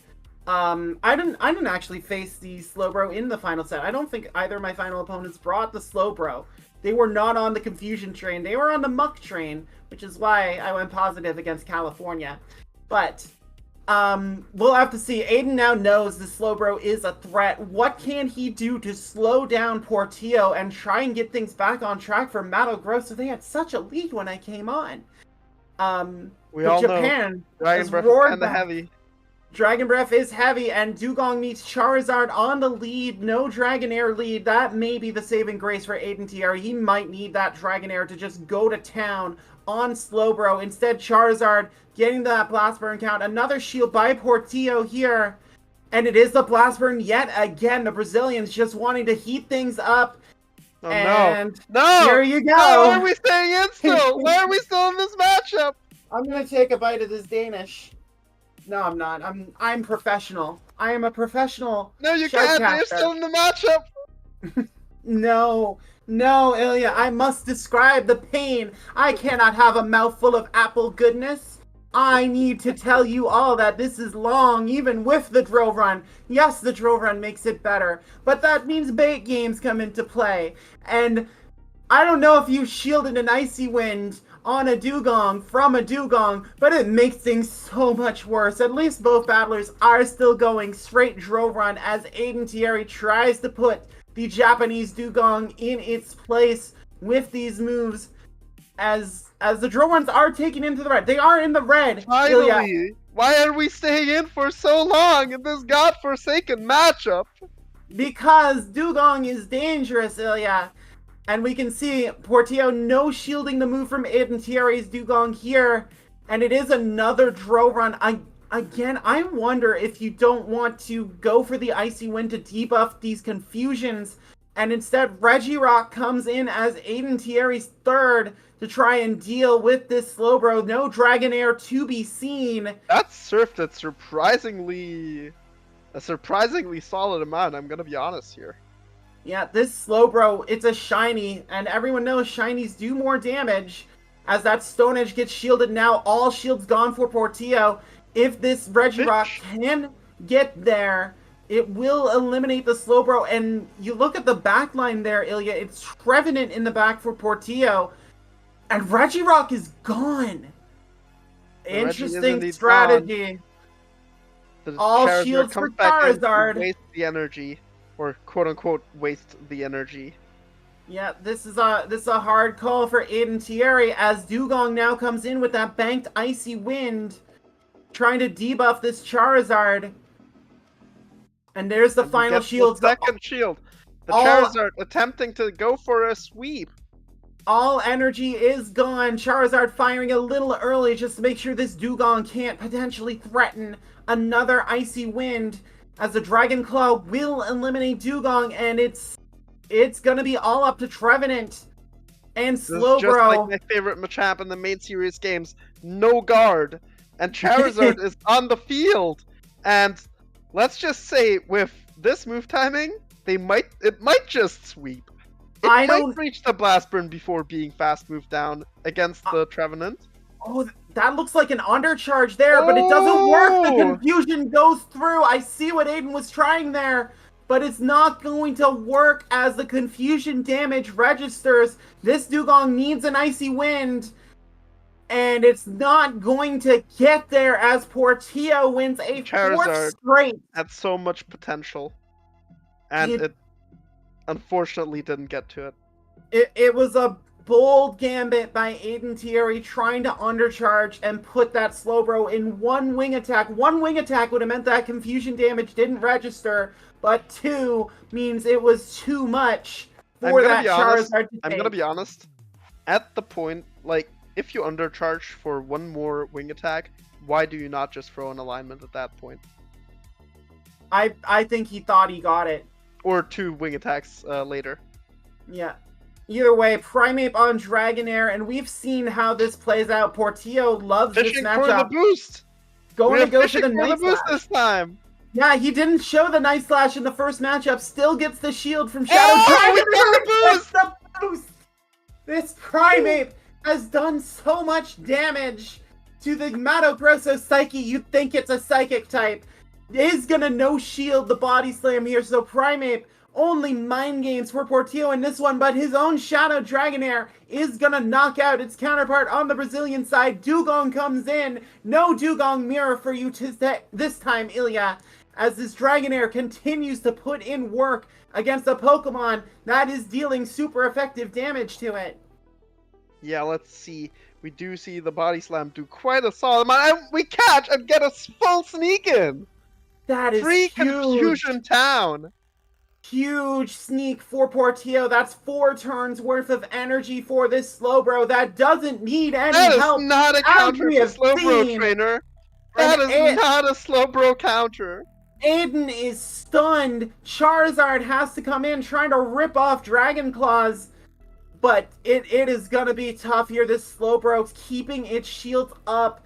And now Charizard has to shield a Surf or it is gone. And I think Portillo knows exactly what the win con is. Shadow Dragonair versus the world. And Slowbro's going to get to the Surf here. Force the Charizard to throw energy. He does shield. The Surf will eliminate the fact Charizard. That the Charizard didn't throw one wing attack earlier means this was bound to be CMP. There was an argument to no shield had the Charizard thrown one wing attack earlier. But in this case, no way. We were guaranteed to get rid of it with the Slowbro at that very point in time. They couldn't do anything against it anymore. And now we see the Dragonair finishing off the Ice type. Yeah, I think at that point, Portillo just was going to shield anything. So that Charizard could have gotten it off. I still think Portillo would have shielded it. Just a difficult position for Aiden Thierry as Portillo makes it 5 in a row. Can Portillo complete the double sweep of Mato Grosso. It will be a 9-point run for Japan if Portillo can do it in this final matchup, Ilya. I have yet to call a Brazil win, so let's see what happens. It's true. You did come in when it was 17-13, and now it's not looking quite as bright anymore. Right. That is quite the the lead, and that is quite the swap. Yeah, Shadow Dragonair does not find Slowbro, it finds Dugong, and it does get the body slam off before Portillo can debuff it with the Icy Wind. Shadow Dragonair doesn't find Dugong, Dugong finds Shadow Dragonair. In its nightmares. Oh my, this is brutal. Aiden TRH is having such a difficult time as the Icy Wind rips through Shadow Dragonair, and because Aiden has decided to spite you, Ilya, you get one final Dugong on Dugong mirror. But so AJ, did you hear why I'm here instead of Barcelona? I did hear why you're here instead of Barcelona, and while it is a great loss for Barcelona, I am very happy to have you here, Ilya. I miss calling. I'm happy to be here as well. It's a very good way to pass the time whilst not owning a smartphone. that is words to live by. I got mine right here, buddy. But I have my work phone here, but it's not the same. It never is when it's a work device. So Charizard. Oh no, she lost Blast burning the Slowbro, but Portillo seems very confident in what's gonna happen here. That was a bit too greedy on Portillo's side, because now we were forced to go down on shields. Yeah, but this Charizard is gonna have to start shielding Surfs, and this is gonna be a tough farm. You might be able to get the farm down from this range if you're Charizard, but these confusions are going to chunk, and there's still, you know, a Dugong against a Primeape. There is indeed a Dugong against the Primeape in the back there. That is, let's just say it's not exactly the nicest matchup. However, depending on how much energy the Dugong can get here, it might be kind of okay. Unfortunately, I'm not greedy enough. Not greedy enough. Yeah, if I was Aiden, I think I would have had to force the Psychic. The Icy Wind does get rid of Slowbro, but now you don't have that energy for this Primeape. It does have an Icy Wind here to try and debuff these counters. No shield from Portillo on the Icy Wind, knowing this Primeape can take a hit from Dugong, and this night, just boost and end it, Portillo. No boost, but no calls of yours may be true tonight. No, the game does not agree with you. The counter damage will do the job. Portillo completes the sweep 6-0 against Mato Grosso, giving Japan a 22-17 lead. The advantage has been completely flipped. So Japan, if you want to send me more stuff from the Pokemon Center, as thanks for, you know, coming on and jinxing Mato Grosso, I will happily accept all packages. You should have just done the right thing and gone to Japan yourself. I'm gonna be honest, it was the best 4 weeks of my life. Sadly, and I'm determined to go back. Sadly, Ilya, my financial situation precludes me from going to Japan, not on the Pokemon Company's dime. However, we will turn it over to two battlers who are worthy of going to Japan, and I can hear them. This is the first time I've actually been on the same stream as Alpha Phoebe, so Fire and Ice finally coming together. But we will send it over to the other pairing of Alpha Phoebe and Hurricane Kaz for the thrilling conclusion, since I believe they get the final 3 sets because my power could not withstand a Hurricane Kaz. Anyway, I'm innocent. We'll send it over to the other pairing. It wasn't me. I promise. It wasn't me. I've been framed. You say that you're innocent, but your name says otherwise. I've been framed! Oh my gosh. Are we going to see Alpha Phoebe? Are we going to see the final 0-3? It could be the final 0-3. We are now within striking range, so that 3 wins for Japan means that they have secured the victory over over the Brazilian team. It is come down to a secondary Dusclops. This Dusclops running the correct moveset on Mystic Chansey's team. The correct moveset. I see how it is. One measly hurricane, and I'm all of a sudden the enemy everywhere. And you are kind of affecting me up here in Boston. I mean, I look out the window here. There's a little bit of wind and a little bit of rain, but I don't nearly have it as bad as AJ up in Nova Scotia. So we have seen these two battlers in previous sets, but not against one another. So the outcome of these three will determine who wins between Japan and Mato Grosso. And we do see from Mystic Chansey that Shadow Gallade that got them so many victories earlier on for the entire side of Mato Grosso, because I believe they're the only ones that have been bringing the Shadow Gallade. Yeah, I honestly think it's been performing so well, so why don't we just get right into it, see how it performs here. It's got to, of course, look out for that Charizard, but basically every other matchup looks really solid for it. Exactly. Let's get right into it. And we do see Mantine from Mystic Chansey against the Frostlass. A surprisingly neutral matchup. This Mantine rocking the Aerial Ace and the Ice Beam so that it can do more sufficient neutral damage to this Frostlass. It's a bit peculiar that Mystic Chansey went for what looked like what would have been a CMP tie with Shadow Ball there. Given that Mantine loses the charge attack ties versus Frostlass, but whatever works, the Shadow Ball goes through. I don't actually like this from Yarson because it takes 2 charged attacks to knock out, and you're really not threatening a fast attack down here. Instead, actually going for a second no shield on the Aerial Ace, the Frostlass just surviving to a secondary Avalanche. Yeah, I mean, it is interesting to go for the Shadow Ball first instead of back-to-back Avalanches, but we do see this Frostlass did survive that Aerial Ace, knocking the Mantine off the field with that last Avalanche, only to be sniped down by that Shadow Gallade coming onto the field against the Shadow Dragonair.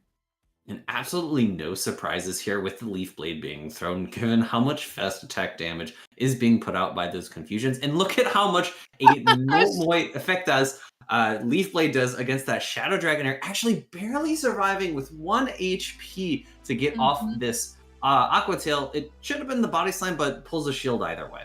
Exactly. A quick swap in there from Mystic Chansey to their own Shadow Dragonair, and will be met by this Regirock. And I believe that this Regirock is on a, I guess I should say, somewhat more conventional moveset at this point of Lock On and Earthquake and Stone Edge. So the Edgequake coming in here on this Regirock and throwing the first Stone Edge, which will not be shielded by the Shadow Dragonair. Yeah, putting everything onto the Gallade. The Gallade does have one thing that is going up against it. Of course, this first Stone Edge coming in, I think the Gallade's going to paste to 2 Leaf Blades right before the second Stone Edge. Let's get a look at those bubbles. Oh, actually, no, it's going to need to get a farm down, and instead the second Stone Edge coming in before this secondary confusion registered. I do think they were trying to get a little bit of extra energy there, maybe a bit too greedy, so that that Stone Edge does take out the Gallade before it can get to another Leaf Blade. I think that Mystic Chansey really wanted to have the extra energy for the back end there, just in case. But again, the Lock On just allows the Regirock to get to those Stone Edges so quickly. Yeah, definitely a matchup where you would prefer not to have Rock Throw going from... although fast attack damage doesn't really matter in Gallade versus Regirock, for the Regirock, you definitely prefer the Lock-On there. Here we go. Into game number 2, it's going to be Regirock into the Melodic. This is a matchup where, Regirock does not want to be, because even though it can throw these Stone Edges, as we've talked about in our matchups before, Melodic is quite a tanky Pokemon, can take this first Stone Edge quite comfortably, able to get to 1.5 Surfs. I think Surf also isn't going to be threatening a knockout here because Melodic is so defensively built. The Regirock does comfortably survive, is able to get to a Stone Edge. It looks like the Regirock wins the Zero Shield matchup, and Mystic Chansey, wanting switch advantage here, choosing to shield up and probably Dragon Tail all the way down. Exactly. Wanting to get that extra energy and have a move ready for whatever comes in. Unfortunately, it is the Dragonair, and they don't feel like they can comfortably get to the Hyper Beam, so they do throw this Surf, which goes unshielded by the Shadow Dragonair. Yeah, it's a bit peculiar to come in with the Shadow Dragonair. You can see just how much damage it's taken from those Dragon Tails from the Melodic. It's already deep into the yellow. In comes the Dugong. It doesn't care about Body Slam or Aqua Tail. Going to go ahead and no shield. The Dugong is going to force the Dragonair out, but it's going to be able to potentially land a very impactful Icy Wind or Drill Run, going for the Icy Wind. This is going to really pull a shield from Yarson. Actually, no shielding. Great call here. Oh my gosh, a really bold call by Wearson on the very fragile Frostlass. Potentially that Drill Run could have done a significant amount of damage, but now this Frostlass is absolutely loaded on energy and ready for the Shadow Gallade that comes in, which only has the one shield to hide behind, while Frostlass has two. Yeah, it was a bit interesting that Mr. Chansey decided to switch in at that point when the Frostlass was nearly at 100 energy. Switched in on the Shadow Ball, almost looking to no shield it for a second there. Took a long time to pull up that that shield. We see the Frostlass throwing up its first shield. It's probably going to want to switch out at some point so that it can reset this attack that has now been debuffed twice. And the Dugong is looking to be just outside of Shadow Ball range, but now with those Dragon Breaths, looks like it's really close to one Shadow Ball being able to knock out. Oh, and Frostlass, as we have seen many, many times before, does win the charge attack priority and able to throw this Shadow Ball now that the damage debuff has been reset, which does comfortably knock out the Dugong from Mystic Chansey. And Wearson comfortably getting another point for Japan. We are on the threshold of the most significant comeback I think I've ever seen in the Gymbreakers circuit. Yeah, 13-17, all the way to 24-17. The last 11 games have gone to Japan. Just one more game away. That will be 4 3-0 sweeps in a row. Wow.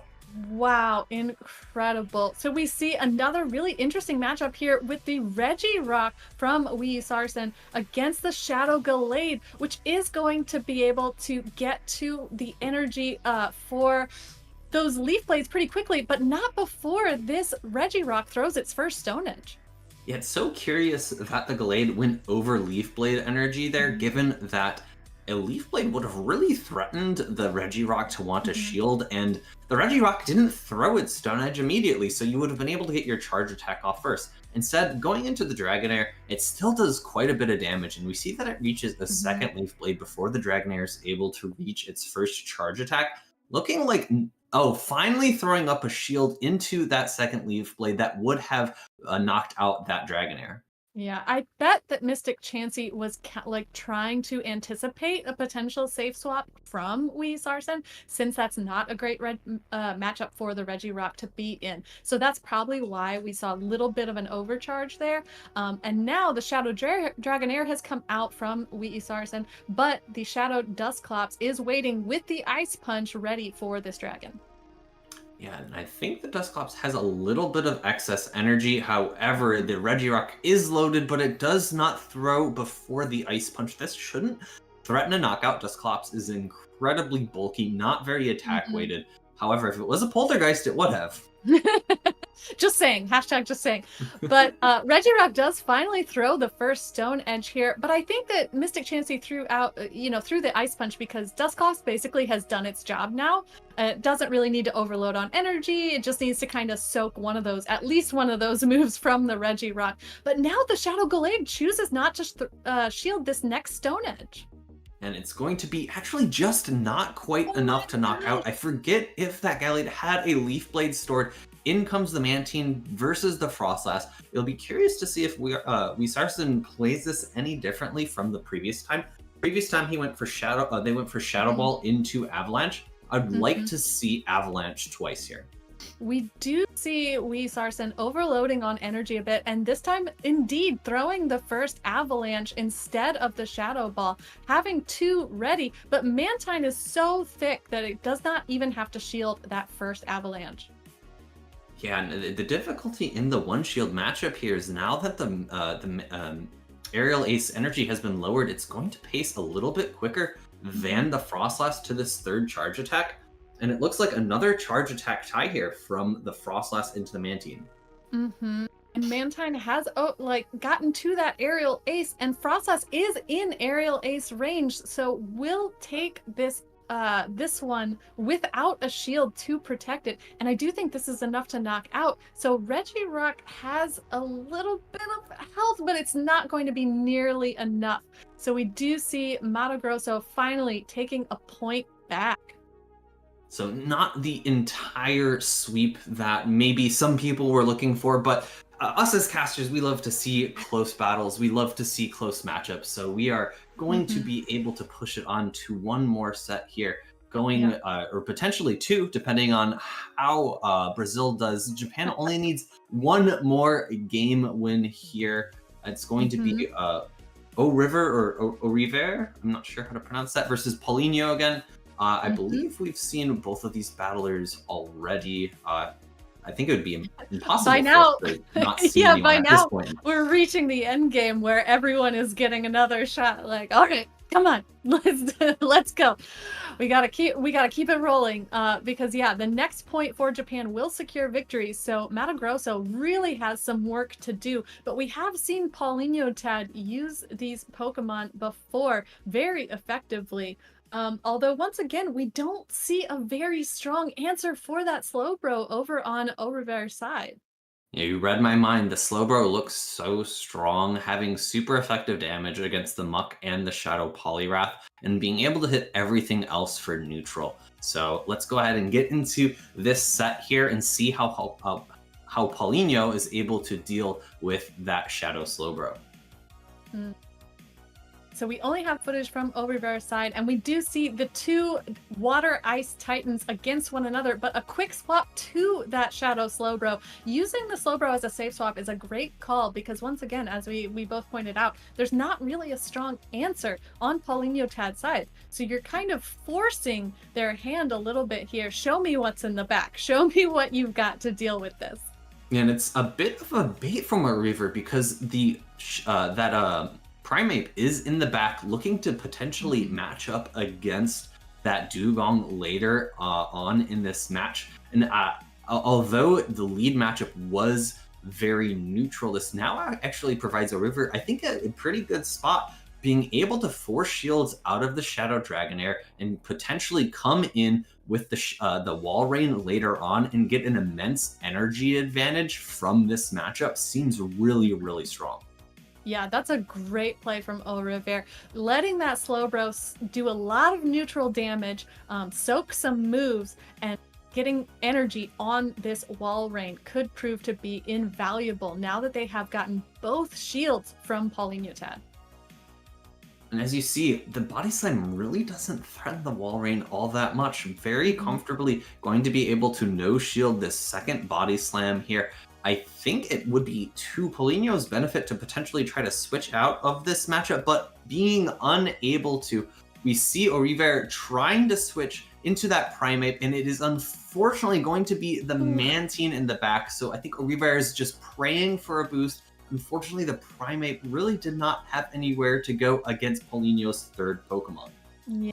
And this Primeape is rocking the Night Slash and what I believe to be Cross Chop? I think that's Cross Chop. I am not as good with my Japanese, so I cannot say for sure until we see that animation. But, I mean, they kind of see the writing on the wall, I think, a little bit there. That Primeape just not able to be where it needs to against the Dugong and being hard countered by the Mantine there.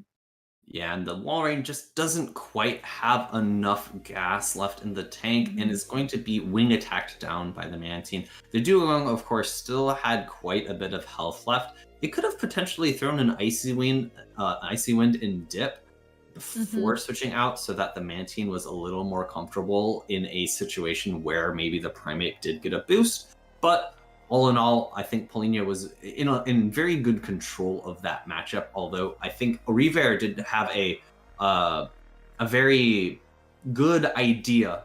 It just didn't pan out given Paulinho's third Pokemon in the back. Yeah, I would definitely agree with that. And here we see a little bit of a different play with Oriver putting the Shadow Slowbro right up front to counter the Dugong from Paulinho Tad.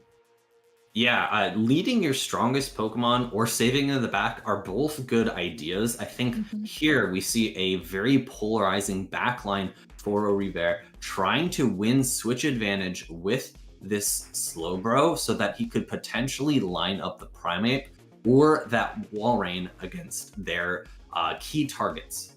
Yeah, and we do see the Slowbro being much more aggressive this time, going straight for the Psychic against the Dugong, forcing that first shield from Paulinho Tad with their Dugong, now able to throw another Drill Run and get that Slowbro off the field, giving its shield advantage to Oriver, and now able to get alignment in his favor as well.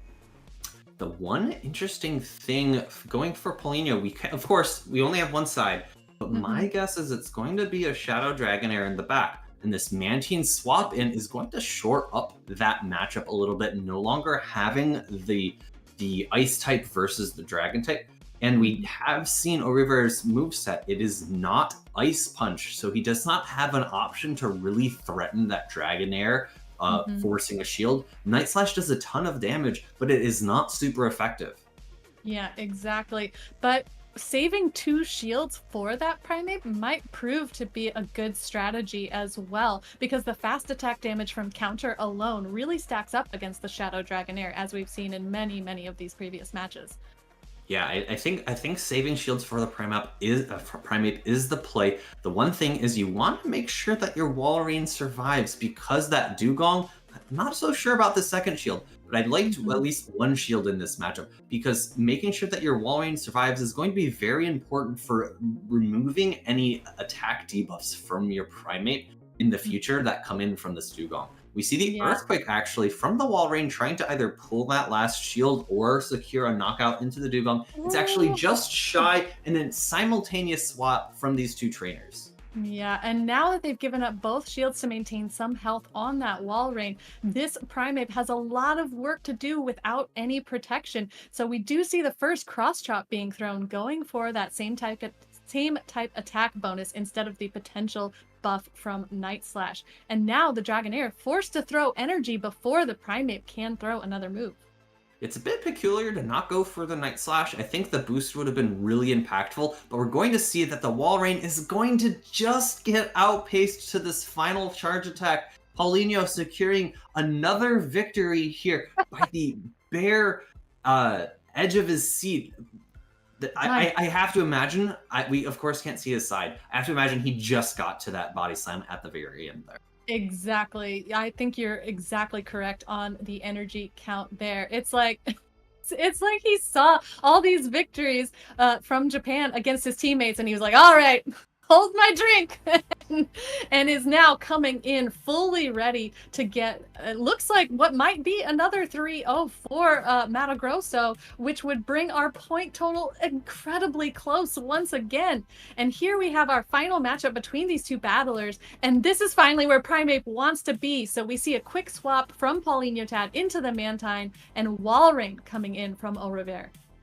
And I have to imagine that this is the same game style play from Paulinho. Swap in the Mantine, try to pull out the Walrein and shore up that Dragonair in the end. However, I think that just a 2-shielded Primate or a 2-shielded Slowbro at this point both look extremely potent. I don't think that Mantine can really flip this matchup. Aerial Ace is just not that good of a move. Yeah, and the Icicle Spear here does far more neutral damage than that Aerial Ace. So this is where Walrein really wants to be, not giving up any shields so that the 2 Glacier Pokemon in the back have something to protect themselves while they do their fast attack damage. And Mantine does have the Aerial Ace ready for this Walrein, which will be enough to knock out at this range if it goes unshielded. I think this is fine. I have to imagine that the Primeape comes in to get a bit more energy than just a singular confusion. And it's going to be taking just a little bit of damage from those 2 wing attacks. But now the Primeape, if it is the Dragonair in the act, is really poised to do really well. Throw the Night Slash, potentially go for a second and then switch out, or maybe just an immediate swap out into that Slowbro. We do see the immediate swap out after getting the first shield from the Shadow Dragonair, and now this Dugong comes back in to a matchup where it's a little bit more comfortable, but those confusions absolutely stacking up against the Dugong.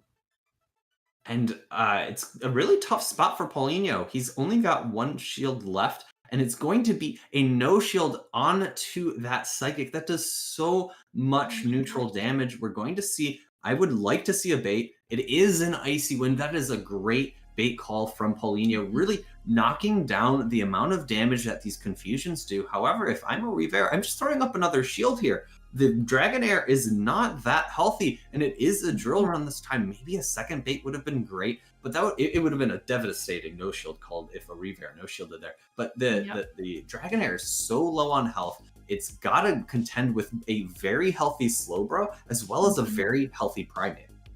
Yeah, that is a lot of work for the Shadow Dragon to do, and it does have the energy to throw what I anticipate will be a body slam against this Primeape. It should be enough to knock out the Primeape. Quite a glass cannon. Oh my gosh, it barely survives! Taken down by 1 Dragon Breath, and now has a lot of work to do against this Slowbro, and it can just barely get to the charged attack to knock this Slowbro out before Japan can claim that final point. Mato Grosso. Play. Oh gosh, beautiful plays from Paulinho Tad with that Shadow Dragonair. I mean, we've seen it before in other matches, and we'll probably see it again now that we're so close in the score once more. But the Shadow Dragonair with that Dragon Breath fast attack pressure is absolutely devastating. Yeah, honestly, it's a really tough spot to be in for a Reaver there at the end, because you have to decide between using your last shield to try to preserve your Slowbro or try to preserve your Primeape. And although a drill run would have threatened, getting an energy advantage on their Primeape might have been a more solid way to convert that end game, because as we saw, Paulinho was just really great with managing the health and energy on that Shadow Dragonair, and just really masterfully maneuvered his way through a pretty tricky endgame.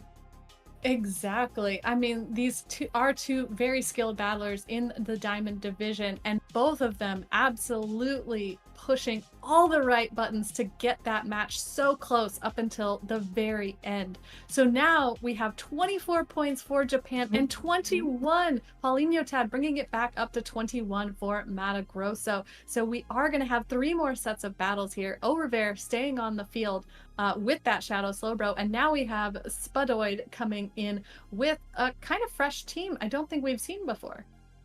Yeah, Trevenant, as well as the non-Shadow Galliot. A bit interesting to choose the non-Shadow Galliot here. Again, as it has in the past, it looks very solid against a Reaver's team, minus, of course, that Slowbro as well as the Charizard. It's going to do pretty solidly everywhere else. Trevenant, although you might be saying, hey, it's Shadow Claw versus a Psychic type, it's just going to take so much damage from those confusions that Ghost typing not really shoring up any damage coming in from Psychic types. It needs the energy advantage, like when it's up against that confusion user, because the fast attack damage, even though Shadow Claw is a very strong fast attack, just doesn't stack up the way that Shadow confusion damage does. And yeah, the non-Shadow Galliot is a really interesting choice, because such a glassy Pokemon, the extra damage is often far more valuable in these tight matchups where the damage stacks up like we've seen in previous games. So yeah, this might be our final set finally, maybe. Who knows? If they tie this up, we will go to a final tiebreaker. So if Mato Grosso manages another 3-0, that's what we are looking at. Are you ready for this finale, Phoebe? Yeah, let's get into it. All right, so for this first matchup, we have the Shadow Slowbro right up front from Au Revoir against a lock-on Regirock. It's not going to be that rock throw variant that we've seen every once in a while, but it's going to be a little bit better for Spodoid here, given that they're able to pace to the stone edges much quicker, but they are taking quite a bit of damage from these confusions. Kind of a bit of an interesting switch out into the Mantine, probably trying to be in a position where they feel less pressure to shield a charge attack, except they still end up shielding the Psychic. Interesting choice, yeah. I mean, I guess that the Regirock doesn't want to have to shield a lot of potential Surfs while also taking all of that fast attack damage from Confusion. Mantine is a pretty safe choice. Even against the wall rain, as we've seen, with a slight energy advantage, it can do a lot of damage in that matchup. So we see Au Revoir stay in with the Slowbro and let that slow Pokemon go so that the wall rain can come in and get a little bit of extra energy from this water flyer.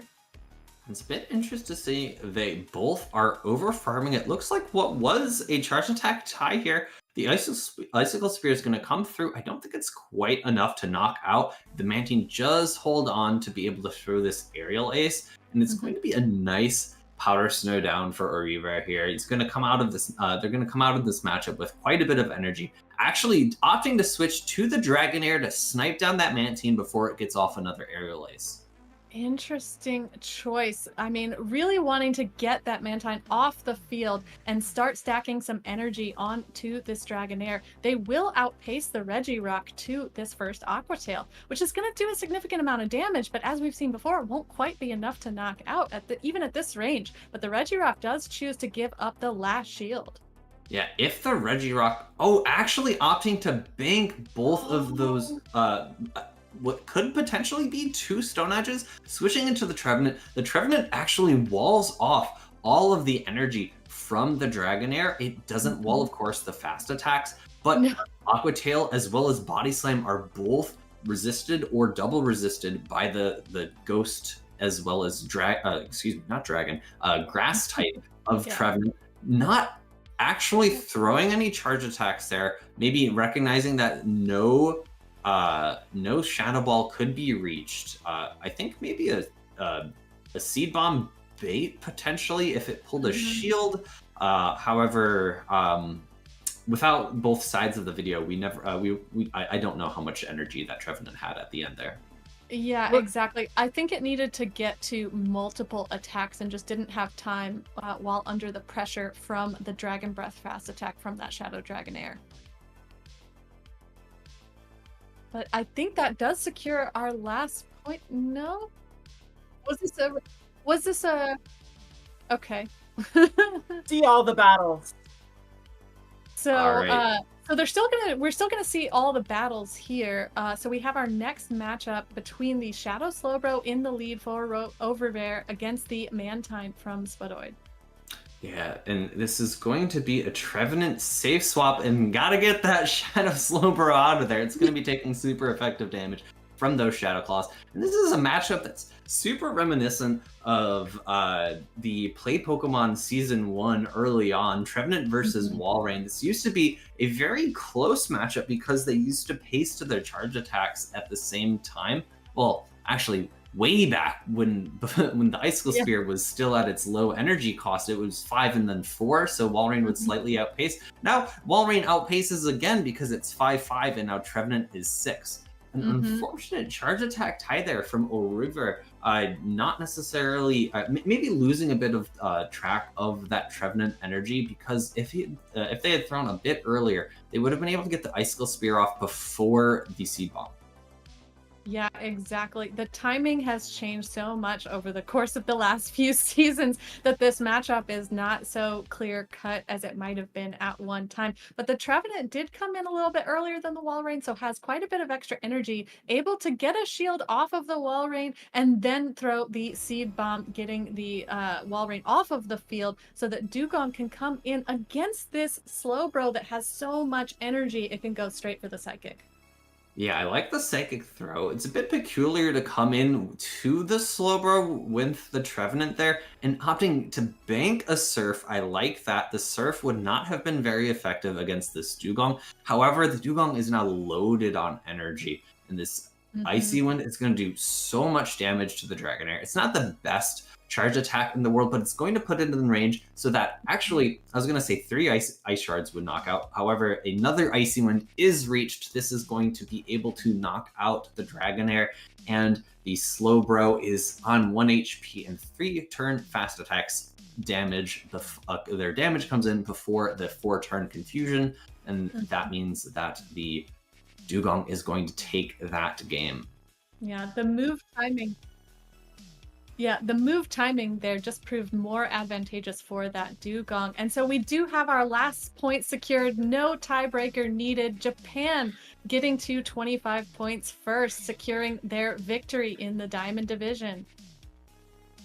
Yeah, very, very well thought. I mean, that run Japan went on the second I came in here, just an unbeatable stretch. You said, Kaz, you hadn't seen anything like it. I'd seen it once when I called France-Brazil a year ago. I believe, what was the last meta of the last season of Silph? It was the June meta, but Architect. Got it. When we called the Architect Finals, Brazil was down 21-13 to Japan, fought all the way back to make it 24-24, forced the tiebreak, and lost in the decisive Game 5. So I find it a little poetic that the Brazil B team got done in by Japan the same way. But just a really impressive performance from what I could see, given, I was without power for half the stream. Once again, I played the 5th, was not me. Sure. Kaz and Lee have the same amount of letters, and they're just one away from each other. So I've gotta go. we Con 4K. I mean, we all have to go eventually, but yeah, just congratulations to the Japanese side. Looking forward to what they do in the Invitational that will be coming up.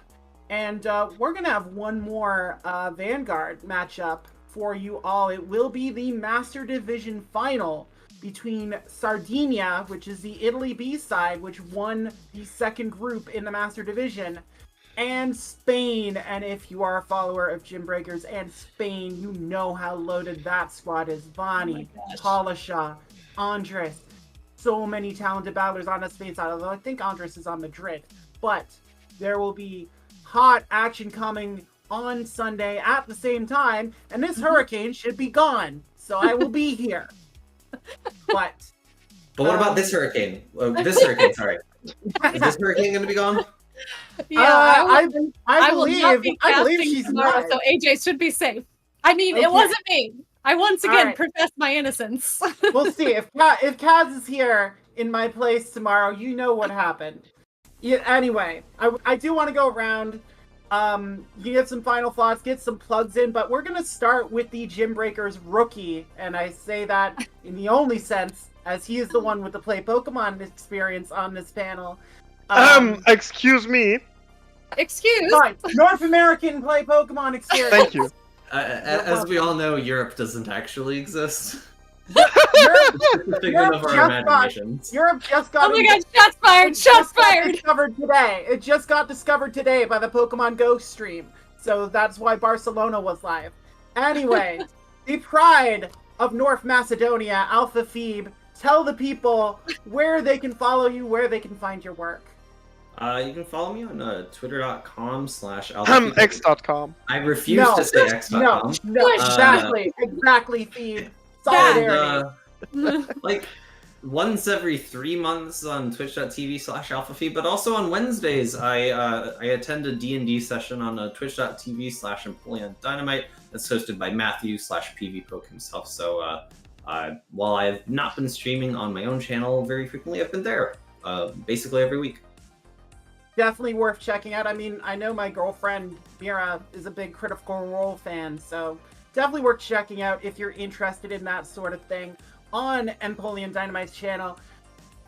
diagonally from me, but maybe directly responsible for my absence in the first half of the stream, Hurricane Kaz. See, both my hands free of hurricanes. Not First you take captaincy of the Queen Bees, now you come for my casting job. Is there anything you won't do? Listen, I'm not always in control of my own hurricanes. I once again profess my innocence in this debacle. Sounds like a pretty wacky power. I will once again plead the fifth and tell you that you can find me on Twitter, which I also refuse to acknowledge has any other name. You can find me on Twitter at @TheHurricaneKaz, where I tweet mostly about Pokemon Go, but also some comics business, some bird business, as we're in migration season now, and I'm very excited to go out and look at some birds. So, so you can find me there chatting about some nerdy things. Alright, the other person with Play Pokemon experience who, you know, for the listener, was drafted in basically the same day, but again, always happy to have him bringing some color to proceedings. Next is Ilya, the German representative. Tell the people where they can find you and your work. I, of course, am also on Twitter. I too do not call it X, I'm just trolling because everybody's always annoyed by it, so it's very funny. Besides that, come to European regionals and special events that aren't Barcelona because extenuating circumstances kind of prevented me from going. I will be at, I'm pretty sure, all the others. Awesome. Very good. Awesome. And either always, as player or staff, usually staff, hopefully. Always a welcome presence wherever he goes. When, I'm tempted to let Fish get in a plug since he filled in for me the first half. But you know Fish. You know where can you find Fish? You can find Fish here. So, right here. Make sure you're following Pallet Town PvP if you're not already. As shouted out in the chat, you can follow me on Twitch at FinalBossAJ. I will not be streaming tonight because I don't know if I'll have power after this. And also, I need to take a night off. So I will be back streaming on that channel after the Gymbreakers final tomorrow. Again, same time. Spain versus Sardinia. I will be on that call because you cannot escape from me unless via forces of nature. So, follow me on Twitch at FinalBossAJ. I still have a Twitter account. I don't use it anymore. It's A_J_Andrews. The underscores are there because I'll be darned if I let some right-winger get a hold of my account. But I'm also on Threads at FinalBossAJ, so check me out there. And follow Team Asylum GG, where I make appearances on Inner Sanctum with my fellow Asylum teammates, Battle Bill, Pogo Doms, Purple Kyogre PvP, and Brown Baller 10. And like I said, even though I only got to call half of it, and it was pretty much all Japan from the second I came on, still happy I got the chance to talk with all three of you, Cass, with all three of you. Phoebe, always welcome happy back to see anytime. You. And Kaz, Ilya, you know how it goes here. So again, thank y'all for stopping by. We'll have that final tomorrow, and we'll be rating PvP Steve for the Go Stadium League finals of the Gym Leader tier. So check that out. Bye, everybody. Bye.